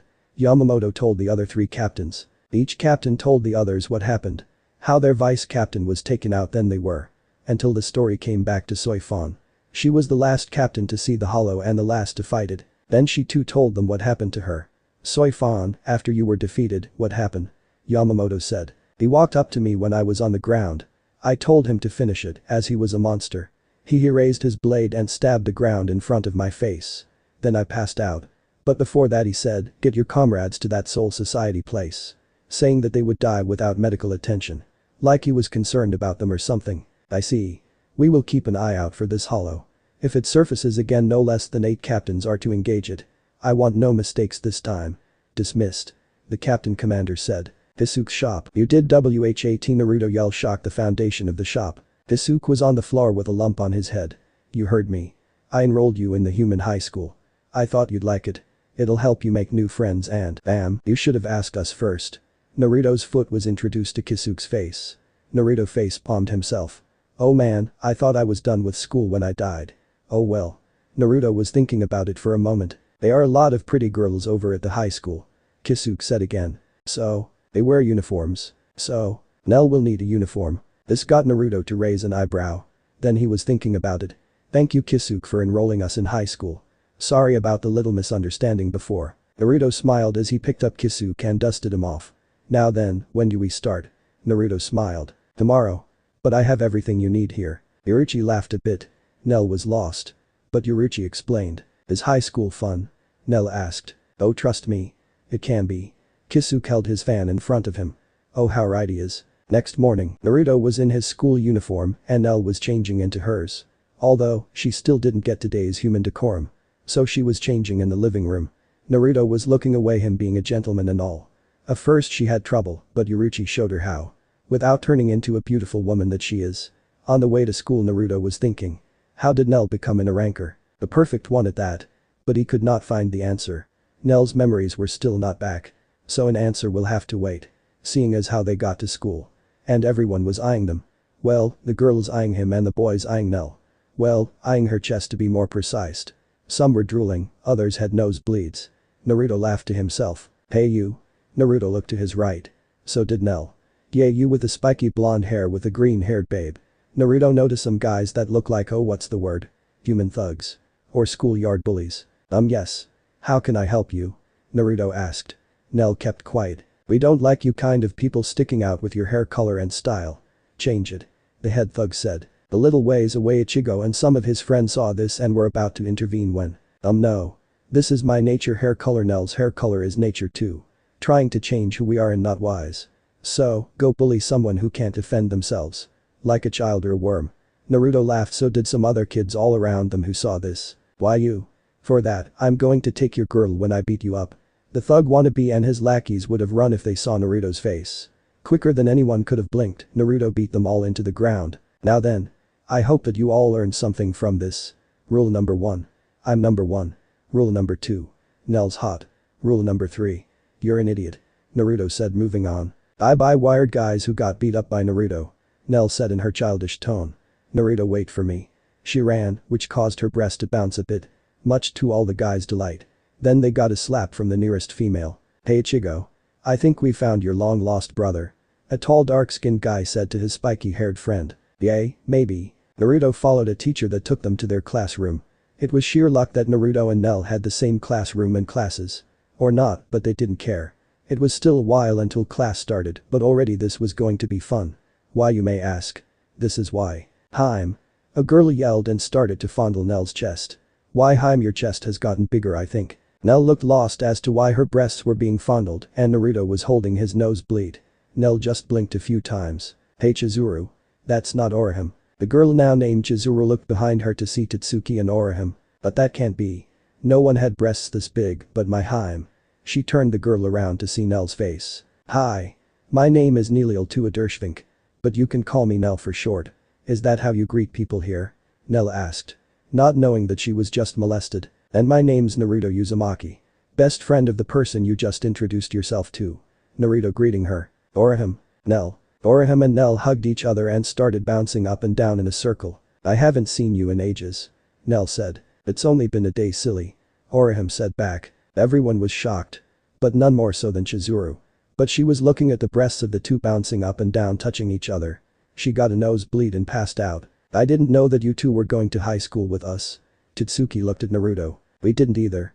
We got enrolled yesterday. Naruto said dismissively. Class started and was dull to say the least. Nell asked question till doomsday and annoyed the teacher. But the teacher was thankful that one of her new students was so eager to learn. When it was lunch, Naruto and Nell were going to walk out when Orihime stopped them. Nell, Naruto, do you guys have anything to eat for lunch? Lunch? Is that anything like dinner? Nell asked, still getting used to the human world. Yay, it's just like dinner but earlier. Orihime said happily. Wow. This place is great. Nell had stars in her eyes. Let's go to the roof. Orihime and Nell dragged Naruto and Totsuki with them. At the roof already were Ichigo and his friends. Hey Ichigo. Totsuki hollered at them. Hey Ichigo looked at the blonde kid. Hey, you're that guy that beat all those other guys today. Ichigo said. Yep, that's me, name's Naruto Uzumaki, and this is my friend for as long as I can remember. Nell to Adershvink. Nell for short. Hi. She greeted happily. We just transferred here today. Getting used to this place and all is hard. Naruto rubbed his head. Well, anyway, we'll get used to it someday. So Orihime, what did you make for lunch? Nell asked Orihime. Well, I made ramen with pickle relish cheese, eggs and I even added pizza. Everyone had despair marks. Her lunch sounded gross. Nell and Naruto had stars in their eyes. Wow, that sounds great. They both said. Everyone sweat drop. Even more so when they finished the bowl that Orihime gave them in seconds. Wow Orihime, you're cooking to kill for. Naruto said happily. Yay, mine and Naruto's cooking can't compare. Nell said hugging her new friend Orihime. Orihime just giggled. Chizuru was furious. And everyone else but Naruto thought. Is this Orihime's long-lost twin sister? In fact, Orihime and Nell acted like close sisters. Even more so when they agreed with everything the other said. Food and other this. Naruto thought that Nell was addicted to Orihime's cooking, not that he could blame her. But it was nice to see Nell making fast friends with her. Oh, let the formal introductions be underway. Again, my name is Naruto Uzumaki, and my cute friend over there hugging Orihime is Nell to Adershvink. What's yours? Naruto asked. Oh. My name is Totsuki. I'm a friend of Orihime. And slayer of all cats in heat. She looked at Chizuru. Name's Chad. The tall Mexican said in his normal voice. My name is Ichigo Kurosaki. The orange top said. You know, I get the feeling that we'll all be good friends. Naruto smiled. His smile gave all of them the creeps for one reason or another. But the main thing was, he's right. They'll make great friends. If Nell and Orihime were anything to go by. After school they headed to Kisuke's place. Naruto he didn't want to, but Nell was out of fighting shape. She would need retraining if she was going to fend off the strong soul reapers that will come for them one day. Naruto wasn't worried, as long as he was there, she would be safe. But he always planned for the big what if, so that's what he's going to do. Hey, fan man. You here? Naruto asked opening the door. Hey, can't you knock? The little kid yelled. No. Now, where is fan man? Naruto asked. I'm right here Naruto. Kitty. Nell ran after Yuruchi and caught her. Naruto sighed. Again, sorry. Yuruchi, change so we can train Nell. Fine fine. Yuruchi changed into her hot human form. But Nell was still petting Yuruchi. Take a guess and where Nell's head was rubbing. She was rubbing Yuruchi's breast. Hi boys. Yuruchi said in her naked hot form. Nell looked confused at the cat she was petting. She then poked Yuruchi's left breast. What's this? Naruto and Kisuke had butted the roof with a rocket fuel known as blood from their noses. Both of them passed out. Oh no Naruto. Are you alright? Your nose is bleeding. Nell shook Naruto violently trying to revive him. It wasn't working. About an hour later in the training field under the shop. Nell was in her old Espada uniform, some of her memories had returned while doing so light training. But mainly how to fight. Nothing other than that. Naruto thanked whatever god that answered that praise for that. Say, Naruto exactly how strong are you? Kisuke asked. The only way to truly know that is to fight me.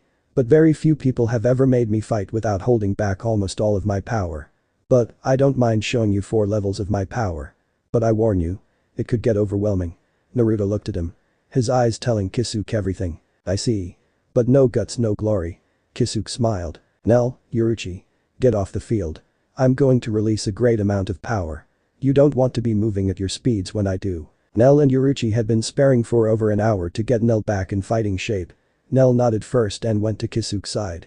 She had seen him use Shikai. But none higher. Yuruchi nodded for her to come back as well. Naruto was a good ways away in the air. Now then. Since I know you watched that fight with those Soul Reapers a while back, I know you've seen me use Kido and the Hollow's trademark Zero. Then you saw me draw my black Zanpakuto. Then you say me use what you Soul Reapers call Shikai. Naruto took a breath. Naruto looked at them in the eyes. I'll show you a little more of my power now. Naruto drew his blade. Without my Zanpakuto, I'm using only about 4% of my power. With her, I'm using 10%. Naruto raised his blade. Now devastate and despair forbidden angel. Naruto unlocked his Shikai. The black energy flooded the training ground. With my Shikai, I'm using 20% of my power. Yuruchi and Kisuke began to wonder. If this was only a fifth of his power, they could safely bet that old man Yamamoto stood no chance against Naruto at full power. Hell, no one could. And now I'll only show you one more power-up. As any more would break though the barrier and bring the Soul Reapers on our heads. Naruto reached up to the top left of his head. And in a very visored-like fashion, put on a hollow mask. The mask looked like a fox skull. This is 45% of my power. In all of my 1000 years of living in Hueco Mundo, no one be it hollow, Soul Reaper or otherwise, has ever seen past this point of my power. I never use this much because Nell fears it. Naruto took off his mask. Put his sword away and landed near them. Nell hugged him instantly. Crying a bit. Sasuke and Yaruchi were beyond scared of Naruto now. That was less than half of his power and it towered over anyone they know. Only old man Yamamoto could say he could stand up to that and believe himself saying it. I'm sorry Nell. I hope you never have to see me wear that mask again. Naruto comforted Nell. Naruto gave Kisuke and Yaruchi a look that said it was a story for another time. I think that's enough for today Kisuke, hot stuff. Nell and I have a dinner date with Orihime. Dinner? Nell lost her sadness at the sound of Orihime and dinner. Both Naruto and Nell left Yaruchi and Kisuke to their thoughts. He hoped that they both didn't fear him on the level of not wanting to talk outside of business. So what do you think? Kisuke asked Yaruchi. I think that was totally hot. She yelled. You know me Kisuke. Always a sucker for strong men. That's why I never went out on a date with you. Kisuke went instant depressed mode. Huddled in a corner with despair marks and eyes. Oh that's cold Yaruchi. Oh how my soul is forever destroyed. He had tears. With Naruto and Nell at Orihime's place. Orihime made a very strange dish for dinner to a normal person. To Naruto and Nell, she was a cooking goddess made flesh. Totsuki smiled before she left for home. Seeing as Orihime had at least a few others in her life. The night went on and Nell was passed out on the sofa. Orihime yawned and Naruto was tried as well. That is when Naruto noticed a picture of a young man on the shelf. Orihime who is that? Naruto pointed at the picture. Orihime instantly became sad. Naruto noticed this. I'm sorry Orihime, if you don't want to talk about it I understand. No I guess it's time to talk about it. Naruto saw something that was a crime against nature. He saw Orihime shed a tear. Years ago Sora, my brother and I were in a car accident. He was badly hurt but he still worried about me over himself. So he carried me on his back. She began to cry even more now. We made it to a nearby clinic but they couldn't help my brother. They didn't have what my brother needed. I was fine in comparison. But he wasn't. He died just moments before the ambulance came to help him. Orihime began to cry a river. That stopped when Naruto hugged her and Nell hugged her from behind. Nell had woken up during Orihime's story. She too was crying from it. Don't worry Orihime I'll be your brother from now on. Naruto said quietly in her left ear. And I'll be your sister from now on. Nell said in her right ear. Orihime cried again. But she was happy now. She had a family again. The next morning Naruto talked to the manager about merging the two rooms. He agreed as long as Naruto paid for it and paid him. He agreed. Naruto had so much money not even he knew how much he had. Before he went to sleep Naruto felt a few hollows in the area. But he knew that those Souls Reapers guys would take care of some low-level hollow. Although there was news broadcast about some explosion. Naruto paid no mind to it. That day at school was just getting to know Ichigo and his friends. He knew Orihime already. Well as one person can know another in such a short amount of time. But he had felt Orihime's pain just from listening to her story. He and Nell took on the role of siblings to her. And as a good big brother and sister they will protect her. As best as they can. But today was enlightening for Naruto. He had felt Ichigo's power. He was unable to control it like him when he was younger and alive.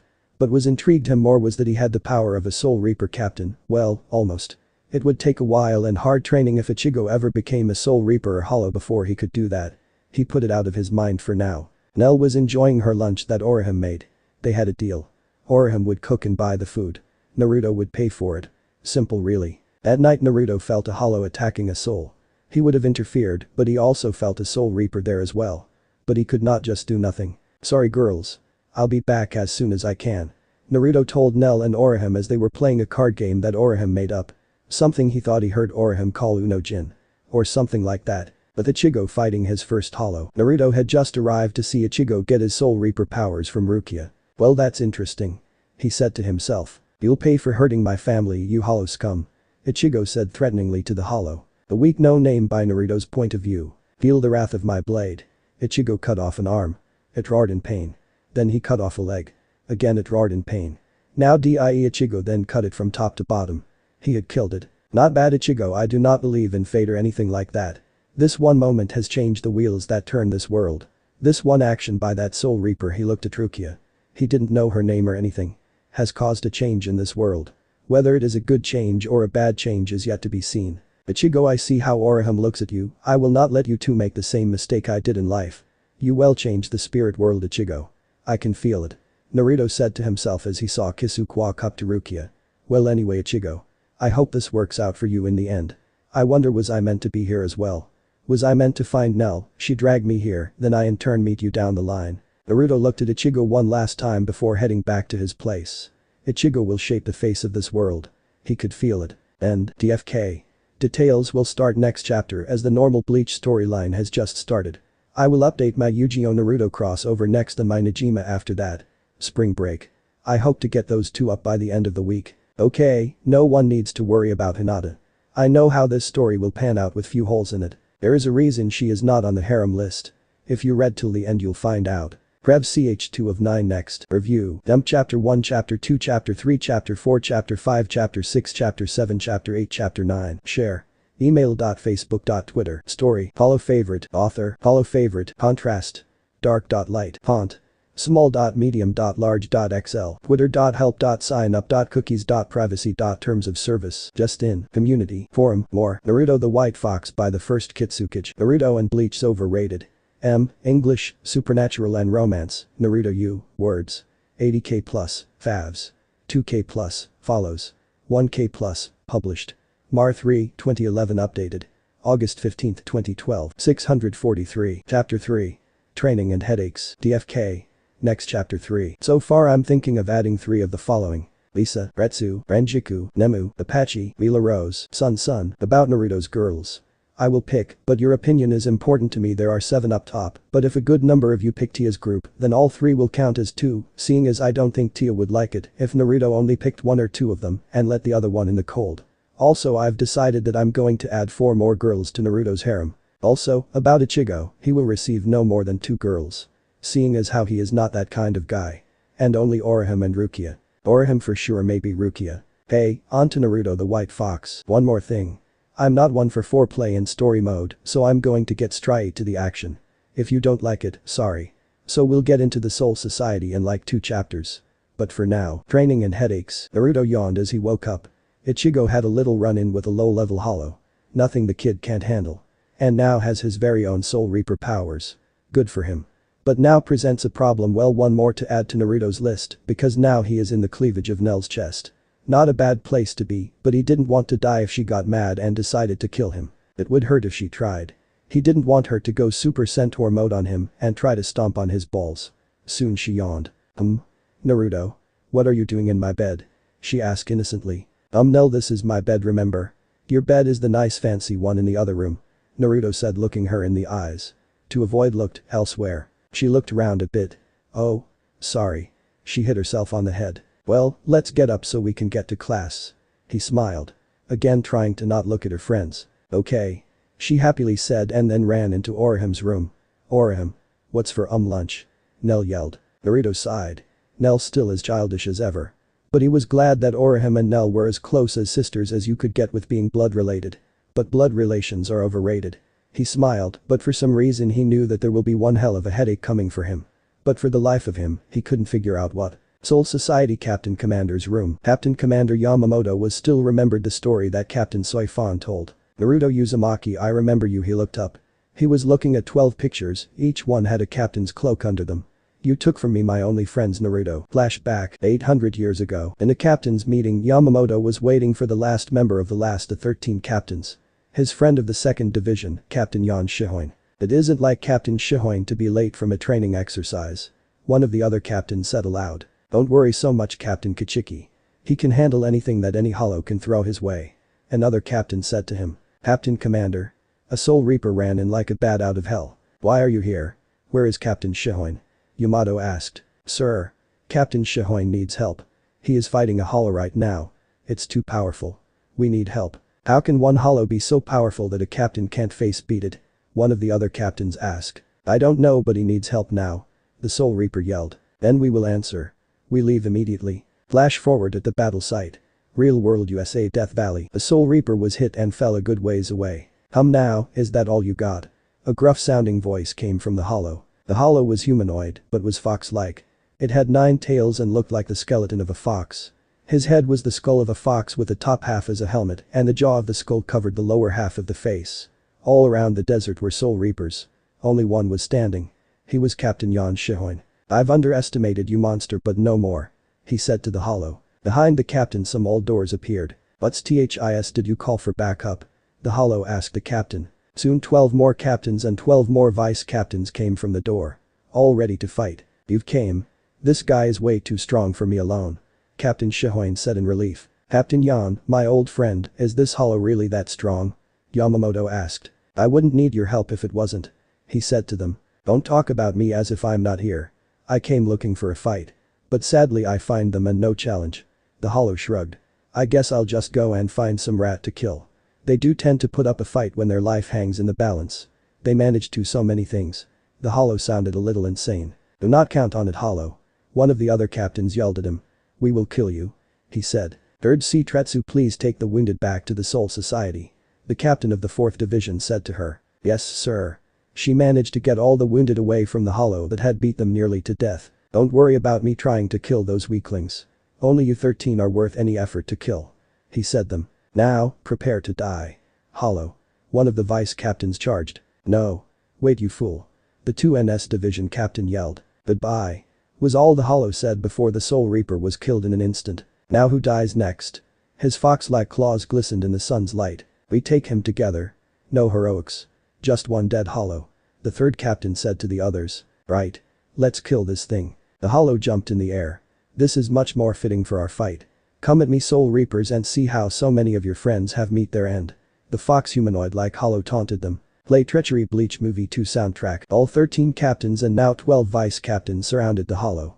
The first 4 to charge were the vice captains of the 3rd, 5th, 6th, and 7th divisions. The hollow used its claws to cut down the 6th as he was the first to reach him. He was cut in many pieces. The 3rd used his Zanpakuto in Shikai form to try and kill the hollow. But the fox-like hollow just sliced off his head. The 7th, using only his Zanpakuto in its sealed form, came from above. But the fox hollow was bored of his attack. When the hollow brought down his clawed hand and he was killed. The 5th came from behind the hollow. She brought down her Zanpakuto, but it dodged her attack. It got behind her, she turned her head slowly in fear. Then she was sliced in 5 pieces. The next of the vice captains were the 2nd, 8th, 10th and 13th. The 8th came first. With his Shikai he tried to stab the heart of the hollow. It never connected. The hollow grabbed it and shoved his hand into his heart, killing him instantly. The 13th tried next. He went for the neck from above. The hollow looked at him and did a zero from its mouth, vaporizing him. The 10th came from right in front of him. The hollow looked at him like he was stupid. The hollow sliced him into little bits. The 2nd flash stepped right in front of the hollow, hopping to kill the monster. But before the blade could touch the hollow, it was caught by one of the hollow's fox-like tails. Then each body part of the vice captain and the head was encircled. Then torn off. The gory mess was spread out to the ground. The last 4 vice captains charged in next. The 1st, 4th, 9th and 11th vice captains. The 11th vice captain was above him, the 9th was below, the 4th was behind, and the 1st was in front of the hollow. The hollow smirked. Even with its lower mask on you could tell it was a smirk. "Hump. Fools. Zero Nova." Red energy erupted all around the hollow, then spread out, killing all but the vice captain of the 1st division. The hollow was on him in a heartbeat. Then his claw came down and killed the vice captain. Next. The hollow turned to the now vice captain-less captains. All of them but the captain commander released their Shikai to attack the hollow that killed their vice captains. 4 captains surrounded the hollow. The 3rd, 4th, 7th and 10th division captain attacked first. The first one to reach the hollow was the captain of the 3rd division. He had a simple-looking katana Shikai. But it became inflamed before it attacked the hollow. The hollow just put 2 tails into him, then spread him apart, but not before the captain drew blood from the tail. But he was killed. The next one was the captain of the 7th division. He had a Chinese blade-like Shikai. His blade thick but not strong enough, as the hollow broke it and pierced his neck with his claws. He was died. The following captain was the captain of the 10th division. His Shikai was that of a broadsword. The hollow cut through that, then kicked him in the head, crushing it.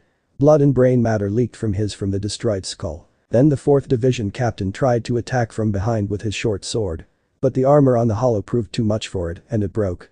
The shock was short-lived, as the hollow did a 360-degree turn and killed the man before he could blink. The hollow watched as the 4 captains he just killed fell to the ground. All 4 death took place in a minute or so. Now granted, they were harder to kill than the other weaklings. But come on. Give me something to kill that's worth my time. The Hollow taunted. Then take us on, Hollow scum. 4 more captains jumped at the Fox Hollow. The captains of the 5th, 9th, 11th, and 12th divisions. The 5th division captain had a long two-handed mace like Shikai. He tried to bring it down on the Hollow. Only for the Hollow to grab it, crush it, then pull him in with a long pole.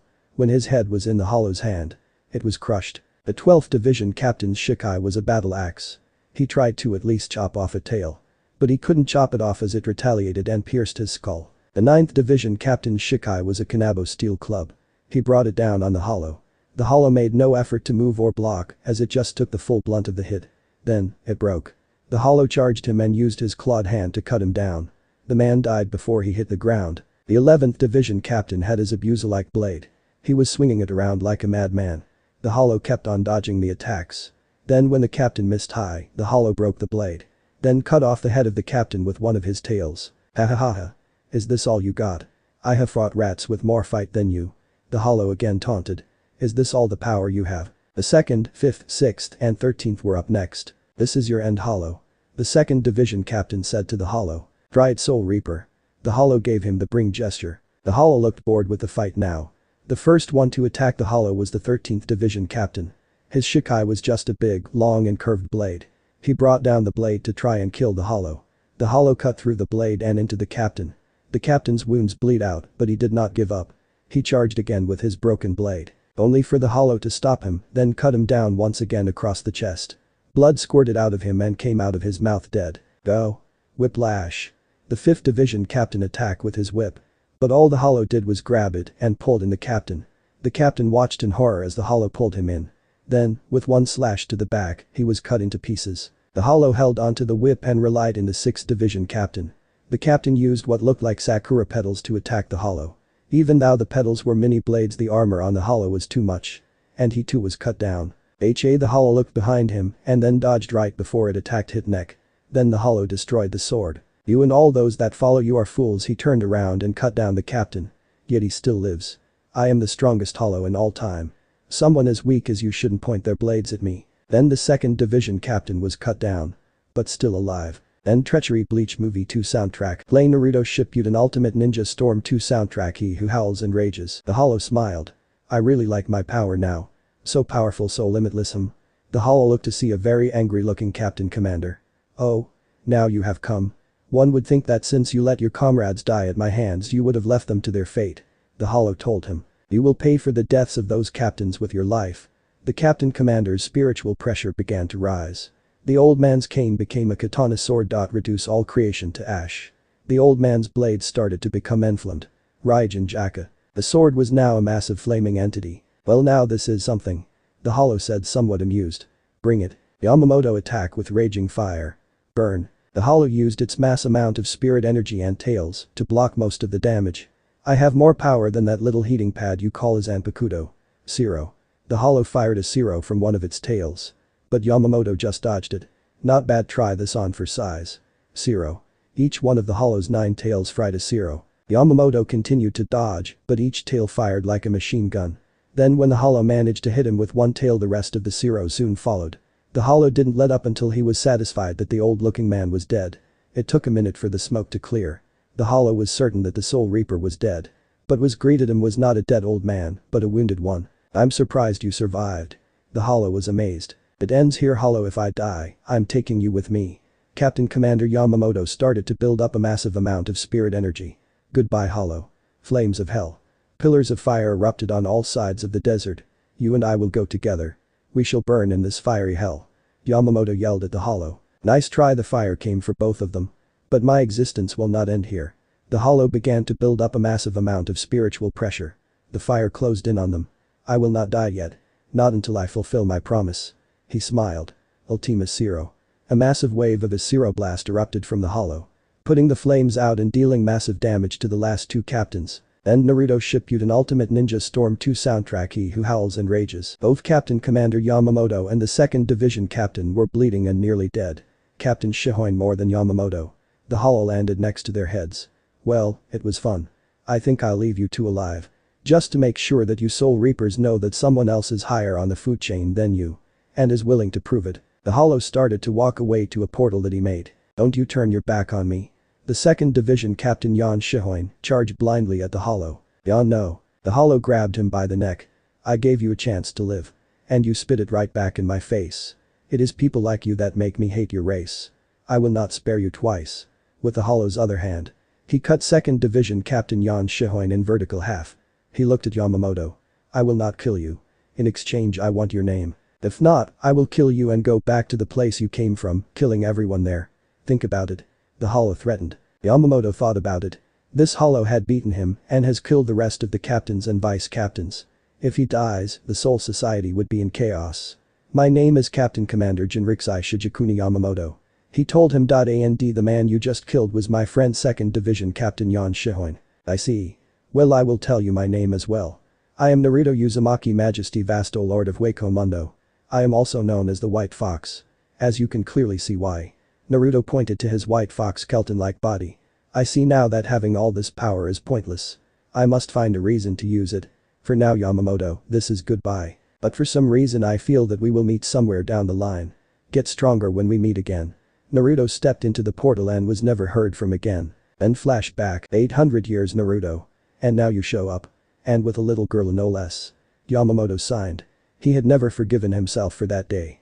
It was heartbreaking to see the families of the men that died that day grieve when he told each family one by one. But why? Why did you spare these captains Naruto? What was the point? He was pondering this. But Naruto was having an okay day. But one thing's for sure, he always had an interesting day with people like them around. He was talking about Chizuru currently molesting Nell. The open lesbian was interesting to watch. No matter what pain followed such actions, she would always do it. Naruto thought that it was somewhat amusing. He sighed. He can still remember his bloodthirsty side of him. The side he left behind to regret what he did. He remembered all the lives he pointlessly took. But that was behind him. He looked around to find his rumored missing twin brother. At least some said they acted like each other. About midday Ichigo walked in. He looked a little tired. Hey Ichigo. Why you so late? Naruto asked. Hey Ichigo, I heard that your house got hit by a truck. Is it true? One of his friends asked. Yeah, it was. We've been cleaning it up for the whole morning. Ichigo said, somewhat annoyed. Need some help? A tail dark tan man said. It was Chad, or at least that's what his friends call him. No, we got it. Ichigo reassured. Hey, you sure Ichigo? I mean, 4 people couldn't have cleared something like that so fast. Naruto asked. Hey, you're Ichigo right? Everyone looked up to see a girl. Short, with short dark hair. Nothing to stand out about her, even her height would be normal here. Somewhat normal. My name is Rukia. I'll be sitting next to you from now on. She said. Ha! Was the first reaction to her. You're that psycho. You know her Ichigo? One of his friends asked. Rukia. That name sounds familiar. Naruto said aloud, thinking hard. It does? Nell asked. Yeah, it does. Naruto was thinking hard. Well, not really, he was just messing with Ichigo. The kid needed to lighten up. So what better way than to pull just a little prank? Hey now I remember, isn't she the girl you knocked up last week? Naruto asked out of the blue. His prankster side revived after so long. Ichigo, who had been drinking at the time of the question, spit it out and looked in horror at Naruto. And everyone else looked in shock. Other than Rukia, who looked confused. What? He asked innocently. Are you crazy? Ichigo yelled at Naruto. What? It was just a question. Naruto shrugged. Inward laughing his ass off at the reaction of Ichigo and the problems that will now follow. Here we go again. Naruto said to himself as Chizuru was not saying hi to Orihime. Now as a big brother it is his job to protect Orihime, but Tatsuki will take care of that little detail right now. No need to get in the way. Then, sooner than you could say, pervy sage Tatsuki said hi to Chizuru in her own way. By knocking her away from Orihime and on the floor. Still the same as always Chizuru. Here it is winter and you're still in heat. Tatsuki said to the perverted girl. Tatsuki, once again you are in my way to attaining Orihime's love. Chizuru said, holding her nose. Have you ever tried to talk to her first, Chizuru? Naruto said while reading an unknown orange book. Before trying to unbutton her shirt. Naruto finished. Then Chizuru thought about it. Hi Orihime, how was your day? She asked very politely. Mostly likely taking Naruto's advice to heart. What are you, stupid? Tatsuki yelled at Naruto. What? He asked, not looking up. BRRR. You don't know what you have done. Do you? Tatsuki was about to beat him to death. I have systematically stopped Chizuru from saying hi in her own way to Orihime or any beautiful young women in our class. As well as preventing her from being injured by you during said greetings, he said to her.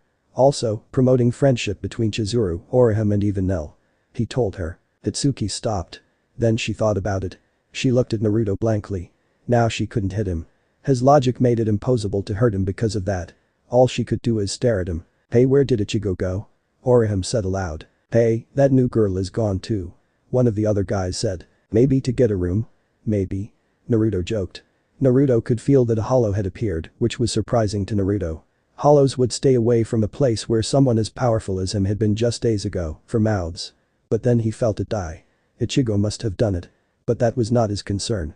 If he even lifted his blade outside of that nifty training center Kitsukage had, those Soul Reaper guys would get annoyed. Well, he would be because they would come and try to kill him. Little ants. I hope he's okay. Orihime said in a worried voice. I'm sure he's fine. It'll take more than that little thing to tire out Ichigo. Naruto said aloud. What are you reading, Naruto? Chad asked the blonde. Well, I could show you, big guy, but you might not understand such an art in this form. Naruto said cryptically. The day passed on and Naruto and Nell were walking with Orihime to her home. She had bought food for tonight with Naruto buying it. It was the least he could do. Because Orihime did all of the cooking. He was happy to help her out. Totsuki was grateful to him for his help. She saw that Orihime was much happier with him and Nell with her. He looked up from his thoughts. Orihime. Nell. Orihime and Nell were talking aimlessly when a car was about to hit them. Damn this body. Naruto was about to help them even with body just as fragile as a normal human body. Then Naruto saw a hollow pull Orihime out of the way. And because Orihime was being held by Nell, she too was pulled out of the way. Naruto was confused. Why would a hollow save a human? Hey Orihime, Nell. Naruto saw Ichigo and the new girl Rukia come up to Orihime and Nell. Are you two alright? He asked. Yay. I'm okay. Orihime reassured them. Me too. Nell said. Naruto walked up. You girls should be more careful. Naruto said next to Nell. Rukia looked at the burrs on Orihime's leg. Hey, you sure you're alright? I mean, you got hit by a car. Ichigo asked her again. Why yay. I'm fine. Got to go. She rushed off. Hey Orihime, wait for us. Nell yelled, chazzing after her. You should look after her more carefully, Naruto. Ichigo said to him. Oh? And why do you care so much, and do you have a crush on Orihime? He asked slyly. What? No, what makes you think that? Ichigo asked, all embarrassed. Naruto gave an evil smirk. Oh Ichigo, you're a bad liar. Naruto smiled at his discomfort. Anyway, I should go. Keep an eye on that soulmate of yours in the black dress, Ichigo, you hear? You wouldn't want her to the reaper of your body now, would we? Naruto waved them off. What did he mean by little girl in the black dress? Ichigo asked. Rukia just shrugged. Later that night, Nell, Totsuki, Orihime and Naruto were eating. Having a nice dinner in Orihime's home. Although, Naruto was more focused on the hollow in the area. It was the same hollow that saved Orihime. Naruto still wondered why it did that. His hollow side had left him for some time now, so hollow instincts was lost to him. The only reason he could think of that, Naruto felt the hollow nearby.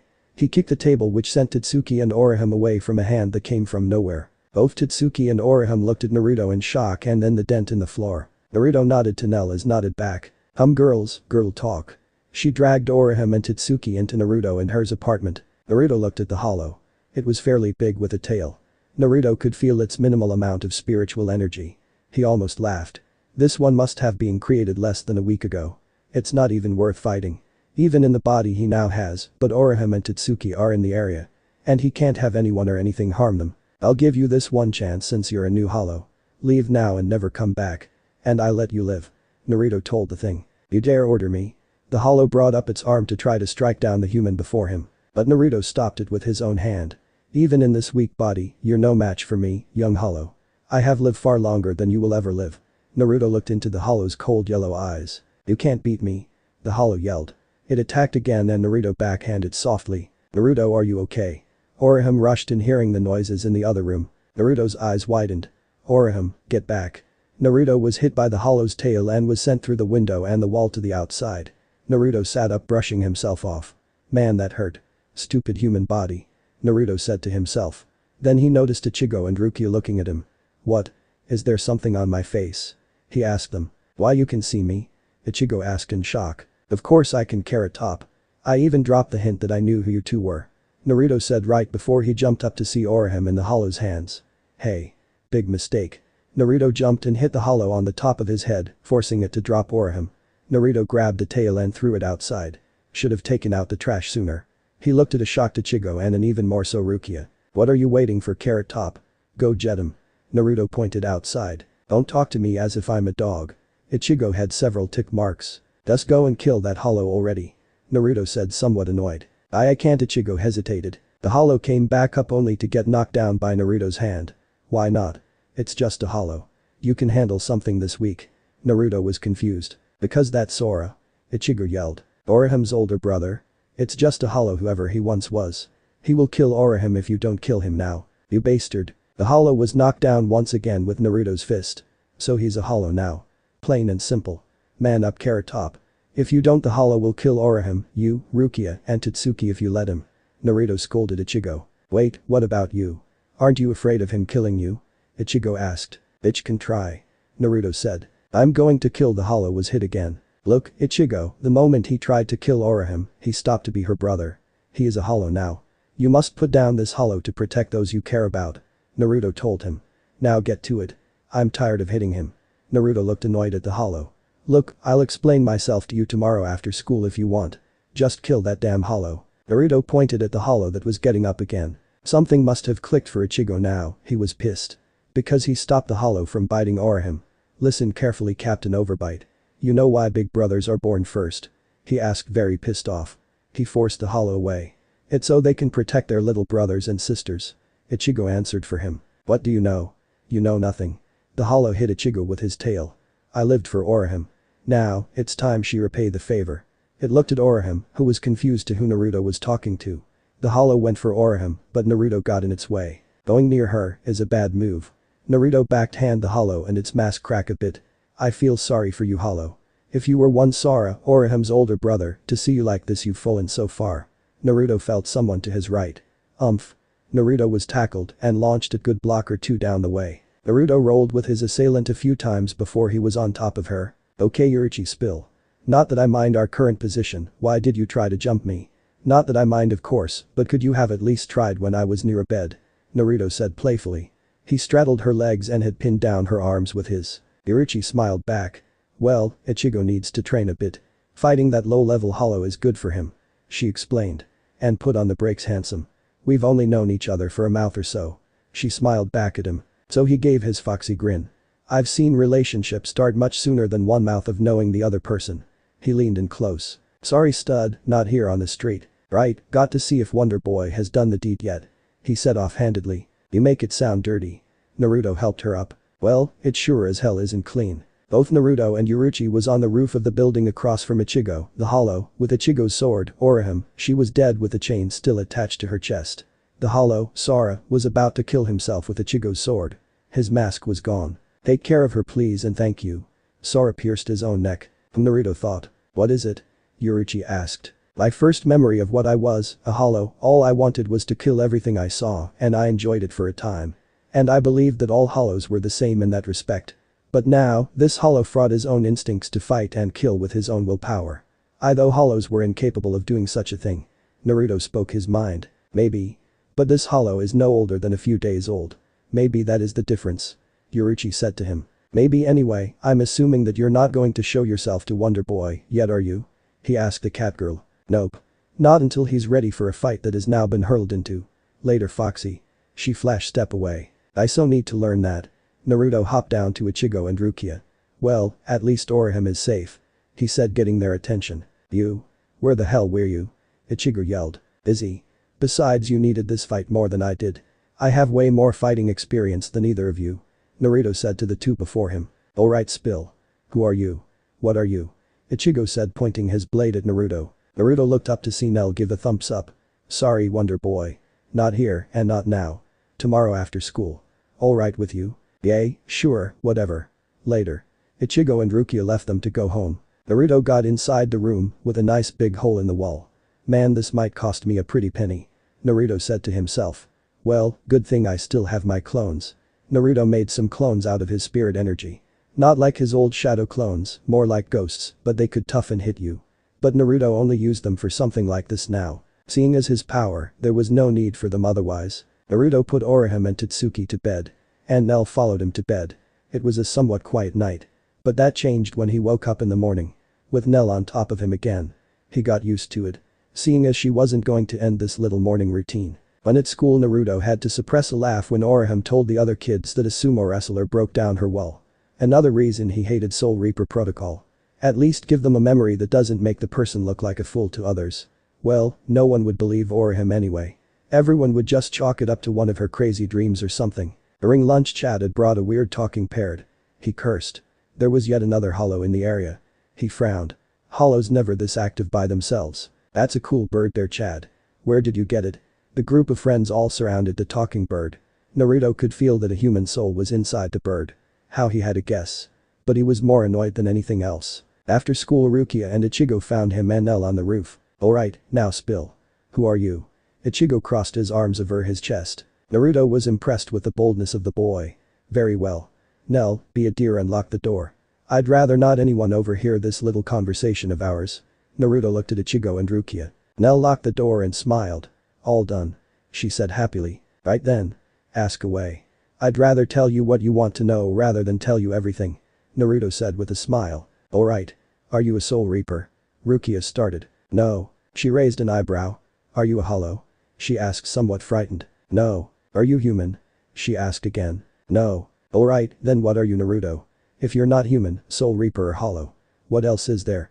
Ichigo asked impatiently. Now that is the question you need to ask. I am not lying when I say I am not hollow, Soul Reaper, or human.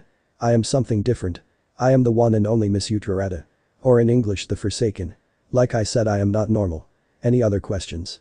Naruto looked at them. They each had a stupid look on their faces. What's a Forsaken? Rukia asked the blonde. The Forsaken. It's a neat name and title. I thought of it about 400 years ago. Or was it 500? I'm not sure anymore. Naruto looked like he was thinking. You're 400 years old. Ichigo pointed. No, BB, but you said that. I know what I said. But I never said that I was 400 years old. Naruto looked at Ichigo somewhat annoyed. Okay, how old are you? Ichigo asked his next question. I am just over 1000 years old. Well, it's been just over 1000 years since I died. Naruto answered. Ichigo gawked. So did Nell. She only knew that he was over 200 years. Then again he never told her how old he was. Rukia was thinking something else entirely. As far as she knew, the captain commander has been at his post as such for about 1000 years. So does this mean this person is far stronger? How strong are you? Rukia was hesitant to even ask. That's not something I can measure right now. In all my years of life, after life. No one I have fought has even beaten me. But there was this one time when I was just a mere vast old hollow when I beat 13 guys who I now know to be captains at the time. But that's another story. You're a hollow? Both Rukia and Ichigo yelled. No, I'm the Forsaken. Not a hollow. I've stopped being a hollow a long time ago. About 800 years ago in fact. Nell is not a hollow either. She's different too. Naruto said in a seriously dangerous tone. Why are you here? Not to cause trouble I hope. Ichigo didn't want this guy turned new friend to come out and fight him to the death. No. About a month ago me and Nell came here to see the human world. Hueco Mundo is so dull. Hueco what? Hueco Mundo, the home of the hollows. Anyway, when we came here a small team of Soul Reapers found us. Naruto told the story of his little encounter with the Soul Reapers, leaving out when he found Kisuke and the Black Cat. Rukia was scared now. More so than when she first met her big brother. This being had defeated 4 high-level captains and based on his point of view, like they were nothing. Such a feat was unheard of. One of them being her big brother. Now, is our little game of 20 questions over? Or do you still need more answers? Naruto asked putting his hand in his pockets. Okay, Ichigo was confused as hell.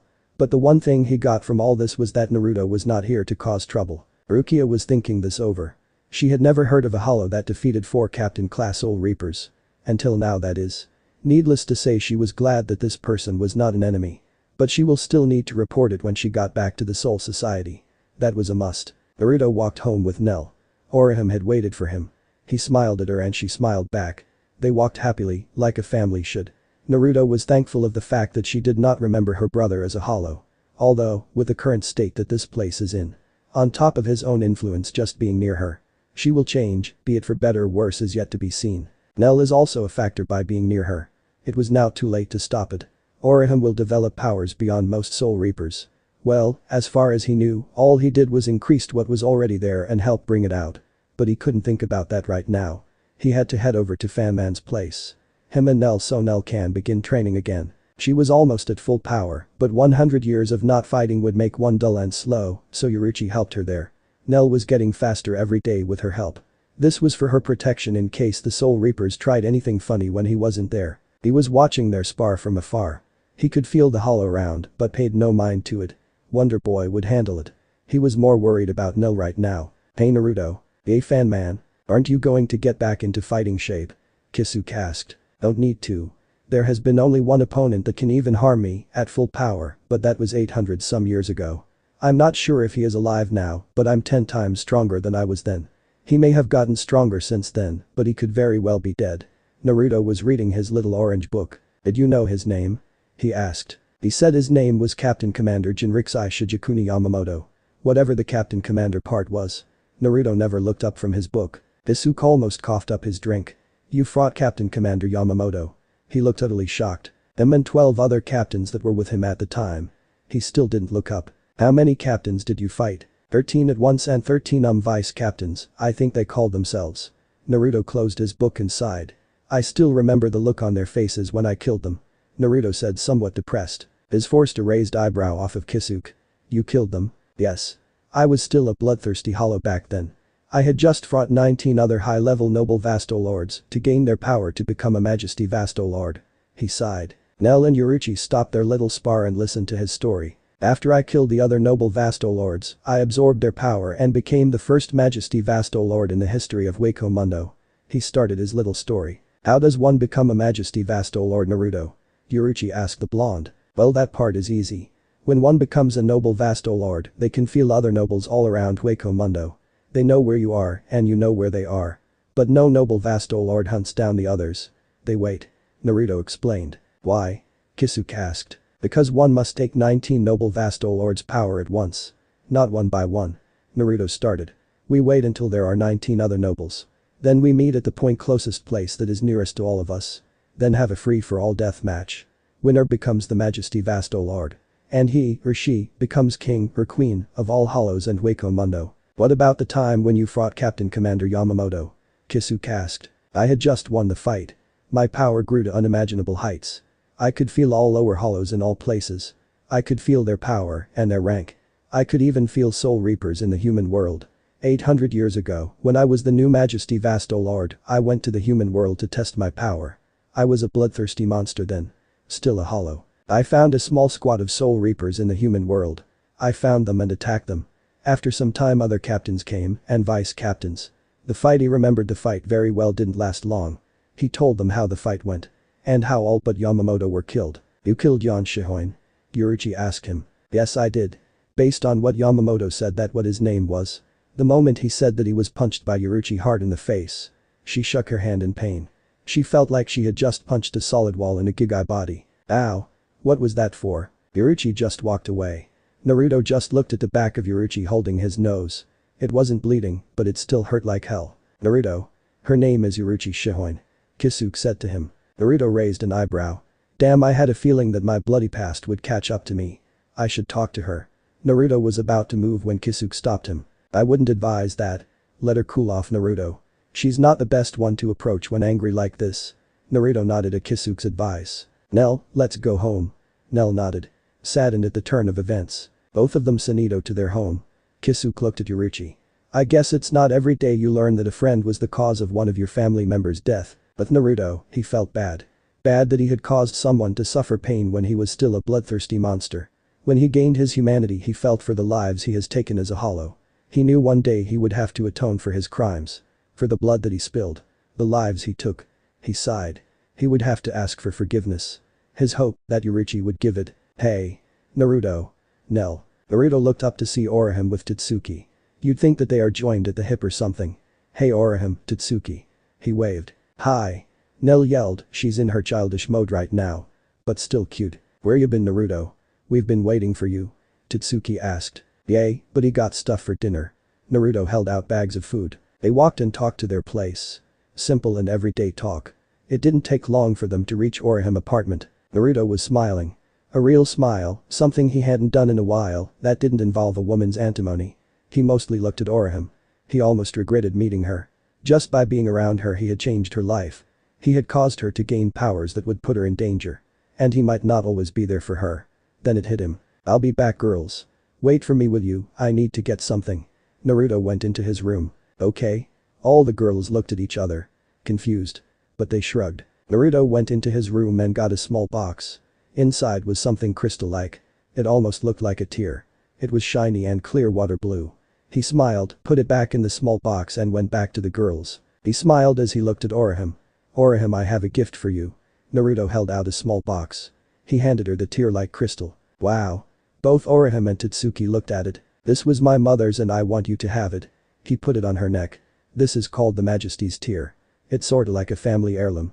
He smiled. I can't accept this. Orihime was stunned by the beauty of it. Yes, you can. I'm giving it to you. Besides, he gave her a small hug from behind. It looks better on you than on me. He ruffled her hair like a big brother would a little sister. His eyes widened. He felt someone with a great amount of power, about the same as Nell's, just outside the window. He looked at Tatsuki and Orihime. They both seemed to be breathing heavily. If only until he cancelled the spiral pressure with his own. You girls stay here and do some girl talk. I forgot something in my apartment. I'll be right back. He smiled and got up. Tatsuki and Orihime both looked at Naruto confused by his actions. When Nell was drinking some soda, both girls went to follow him. Naruto went to the room and stabbed himself with a small dagger with a skull on it. A glove seemed so lame. His true form came from the Gigai. In his white coat glory. He went outside and was on the air above the apartment complex. I know you're here, show yourself. He felt someone behind him. He turned around to look at the person. It was a spiky blonde woman. In a similar white coat as him, but it didn't cover her midsection and it covered her mouth. She had her arms folded under her breasts. And who are you, my dear lady? Naruto bowed a bit. She drew her sword. Something that surprised Naruto at first. My name is Tia Harable. Tia Harable, huh? Nice name. But why are you drawing your sword against me? I know you can sense my power. You should know that I am far beyond you. Naruto said, putting his hands in his pockets. Yes, I know, but you're still going for it. Naruto tilted his head. I have my orders. Are you going to draw yours, Anpakudo? Tia asked. No. Not to insult you. But if I drew my forbidden angel, you would die fast and painfully. And I'd rather not kill you like that. If at all. Naruto told her. Before we begin, may I ask if you are Naruto the White Fox, the true king of Wakomondo? She asked, readying herself. Yes, I am. I was once known as the White Fox, still am, I assume. As you can see, I have a human appearance once again. Now, when this is over, tell your master or whoever you listen to not to confront me again. I might not leave the next one alive. Naruto waited for her to attack. He didn't need to wait too long. In the Soul Society, a few weird-looking guys were looking at some monitors. They were sipping coffee, having a normal eternity of boring afterlife. That all changed when the alarm sounded. It took them all by surprise. Some even spilled their coffee on themselves. That was hot. What do we got? One asked. I don't know. Two beings, giving off Hollow and Soul Reaper signals. One is captain level power, the other one started. One what? One what? It's giving off power as strong as Captain Commander Yamamoto. And it's still rising. All of them were worried. I must inform the head captain. Keep tracking them. One ran out. They didn't need to be told twice. As they needed to do system checks to make sure the system didn't crash. Back in the real world. Naruto was fighting Tia. To him, all he was doing was blocking, but to her she was fighting all out. Just short of going into her final form, which she was told not to. She was breathing hard. She looked like she could barely stand. You fight well. I can feel your power. Naruto commented. Yet you would throw it away for this person you serve. Naruto had a sneer. Huff. She was breathing harder. Are you even tired? No, both in life and in death I am a stamina god. Sorry to say, but you alone can't make me breath hard. You've been holding back, I see. Naruto tilted his head. He raised an eyebrow. What do you mean? I have not held back at all in this fight. Tia argued. Haven't you? You are in a rancor, yes? A hollow that has taken off his or her mask and gained Soul Reaper-like powers. He asked her. Knowing the answer. Yes. How did you know? Tia was shocked. She had not told him anything other than her name. Because my dear beautiful Tia. I know of an rancor with the same strength as you. She has been with me for the last 100 years. When she goes all out on me when we train sometimes together, she is able to make a red mark on my skin. You haven't. You are about the same in terms of all abilities. And she doesn't use her released form like you have been hiding. But I understand that part. If you are worried that I will kill you if you irritate my skin, don't. Naruto moved right next to her. Infinito. I wouldn't harm someone as beautiful as you. He smiled at her confused and troubled-like expression. Amusing. Naruto took his eyes off her to look behind him in the distance. He then felt a massive buildup of Tia's spiritual pressure. Then her unique-looking Zanpakuto was now covered in yellow spirit energy. Ol is all. She fired her yellow attack at Naruto. Naruto held out his hand to block. Naruto could feel the power coming off her attack. Aside from not releasing her Zanpakuto, she was not holding back. When the attack stopped, Naruto's white glove he was wearing was cut. And he could feel the scratch on his palm. Now that's more like it. Sadly our date has to come to an end. He Sunito right behind her, grabbed her Zanpakuto arm and held it away from them, grabbed her other arm and wrapped it around her neck. She was too weak to fight back. Like I said, I'm not going to kill you. However, I strongly suggest that you rethink your current form of employee. If you and I are enemies, then your life would be forfeit should I fight for real. However, he turned her around and kissed her forehead. The more times we see each other the better, don't you think, beautiful? He released her. The Soul Reapers will be coming soon. I think you should leave. They'll be more focused on me. She nodded. She tore open a black portal. Will I see you again? She asked. Thankful for her tall cat covering her blushed behind it. Yes. Trust me, I'm not letting you get away that easily. We will meet again. Now get going, don't want those Soul Reapers guys to fight a pretty woman like you. She nodded and left. Naruto turned around to see the familiar doors of the Soul Reapers coming into view. He knew that this time, more than 4 captains would come to play. And he was right. 25 people came. 12 vice captains, 13 captains. And some bald guy. Nell, stay out of this. You're not at full power yet and I don't want you to get hurt. She nodded. Naruto saw the old man Yamamoto. I knew our paths would cross again, old man Yamamoto. Naruto smiled at him. How long has it been? You speak as if you and Captain Commander Yamamoto know each other. Hollow. A tailman wearing a helmet yelled at him. I see you didn't tell them. Naruto looked at the old man again. Yamamoto spoke up. 800 years. I'm sorry. Naruto was confused at his words. It has been 800 years from the last time we met, Naruto, he said again. Oh yay, now I remember. When I was a Majesty Vasto Lord. All of the Soul Reapers were confused. Oh, you defiantly didn't tell them. About how I killed all the vice captains and captains at that time, but you. So effortlessly, I might add. He looked a little sad. You didn't seem too sad when you killed them effortlessly. Yamamoto hissed at him. I'm different now. I have changed. Naruto defended. There's still a hollow. A bloodthirsty hollow. Soi Fon snapped at him. Play bleach AMV fade to black, stand up, be strong. Oh? Am I? You know nothing about. Nothing at all. Truth be told, I regret all the lives I've ended in my afterlife as a hollow. Now, I am not hollow or Soul Reaper. I am something more. I am Miss Utrareta, the only member of the Forsaken race. Half hollow, half Soul Reaper, stronger than both. Naruto noticed that one captain was more intrigued than he should be, but put that away for now. I am a perfect being of both Soul Reaper power and hollow power. None of you stand a chance. Leave now and never come back. Or else, you'll meet the same fate as the other ones I have killed, and know this. He drew his Zanpakuto, his black one. The amount of spiritual pressure was almost unbearable. He knew that Nell was protecting Orihime and Tatsuki from it. As best she could. I will not show much mercy this time around. All of the captains and vice captains got in a stance to face this great threat. Naruto gave the bring it gesture. 11 of the 12 vice captains surrounded him first. And the bald guy. Well, this is familiar. Naruto said to himself. The first one to come at him was some guy with glasses. He was the vice captain of the 7th division. With his weird scimitar-like weapon. Naruto Sunito pasted him and he was cut down. Another vice captain attacked with his ranged Kusarigama Shikai. Naruto sidestepped the attack and grabbed the chain, pulling him in. When he was close enough, Naruto just cut him down. The red-headed guy, the vice captain of the 6th division, tried to attack when Naruto's back was turned. Naruto just Sunito pasted him and cut him down. The bald guy with his spear-like Shikai charged madly at him next. Trying to cut his head off by attack Naruto's neck. Naruto looked at it for a second before dodging like he was moving at a slug's pace. Then he cut the weapon in half and then cut the bald madman down. The big guy with the ball with chain attacked Naruto next, using his speed to try and surprise Naruto, but it didn't work. Naruto almost cut him in half. Another vice captain, this guy was a blonde, used his weird hook-like Shikai and hit Naruto a few times. He smiled, then had a nice long gash across his midsection. You are under the impression that your Zanpakuto's abilities could win the day for you, Naruto started. Being able to double my weight is meaningless. For one as strong as I. He said to the falling man. Naruto did a Sunito in front of a timed-looking woman, she had yet to release her blade. Naruto used 2 fingers, hit a pressure point on her neck and knocked her out. The man with a rapier attacked him next. Naruto didn't bother with anything fancy. With a Sunito and a powerful sword swing, he was cut down. An expressionless woman with green eyes attacked next, with a normal Zanpakuto. Naruto Sunito into her defenses and stunned Zero. With a small orange zero she was knocked out. His own unique move when he didn't want to hurt anyone. He then saw the busty blonde. He didn't want to hurt her this time around. So with a Sanito and a stun zero, she too was knocked out. Naruto didn't wait for the next one to attack him, he got in her defense and did a stun zero. A small but beautiful girl with glasses was knocked out. Naruto went to the last vice captain that wasn't knocked out. When he was in front of her, she was shaking, trembling with great fear. Naruto used a stun zero and she was knocked out. I told you all I am far above you and not afraid to show it. Naruto's voice was loud and booming. Distance beyond one's reach.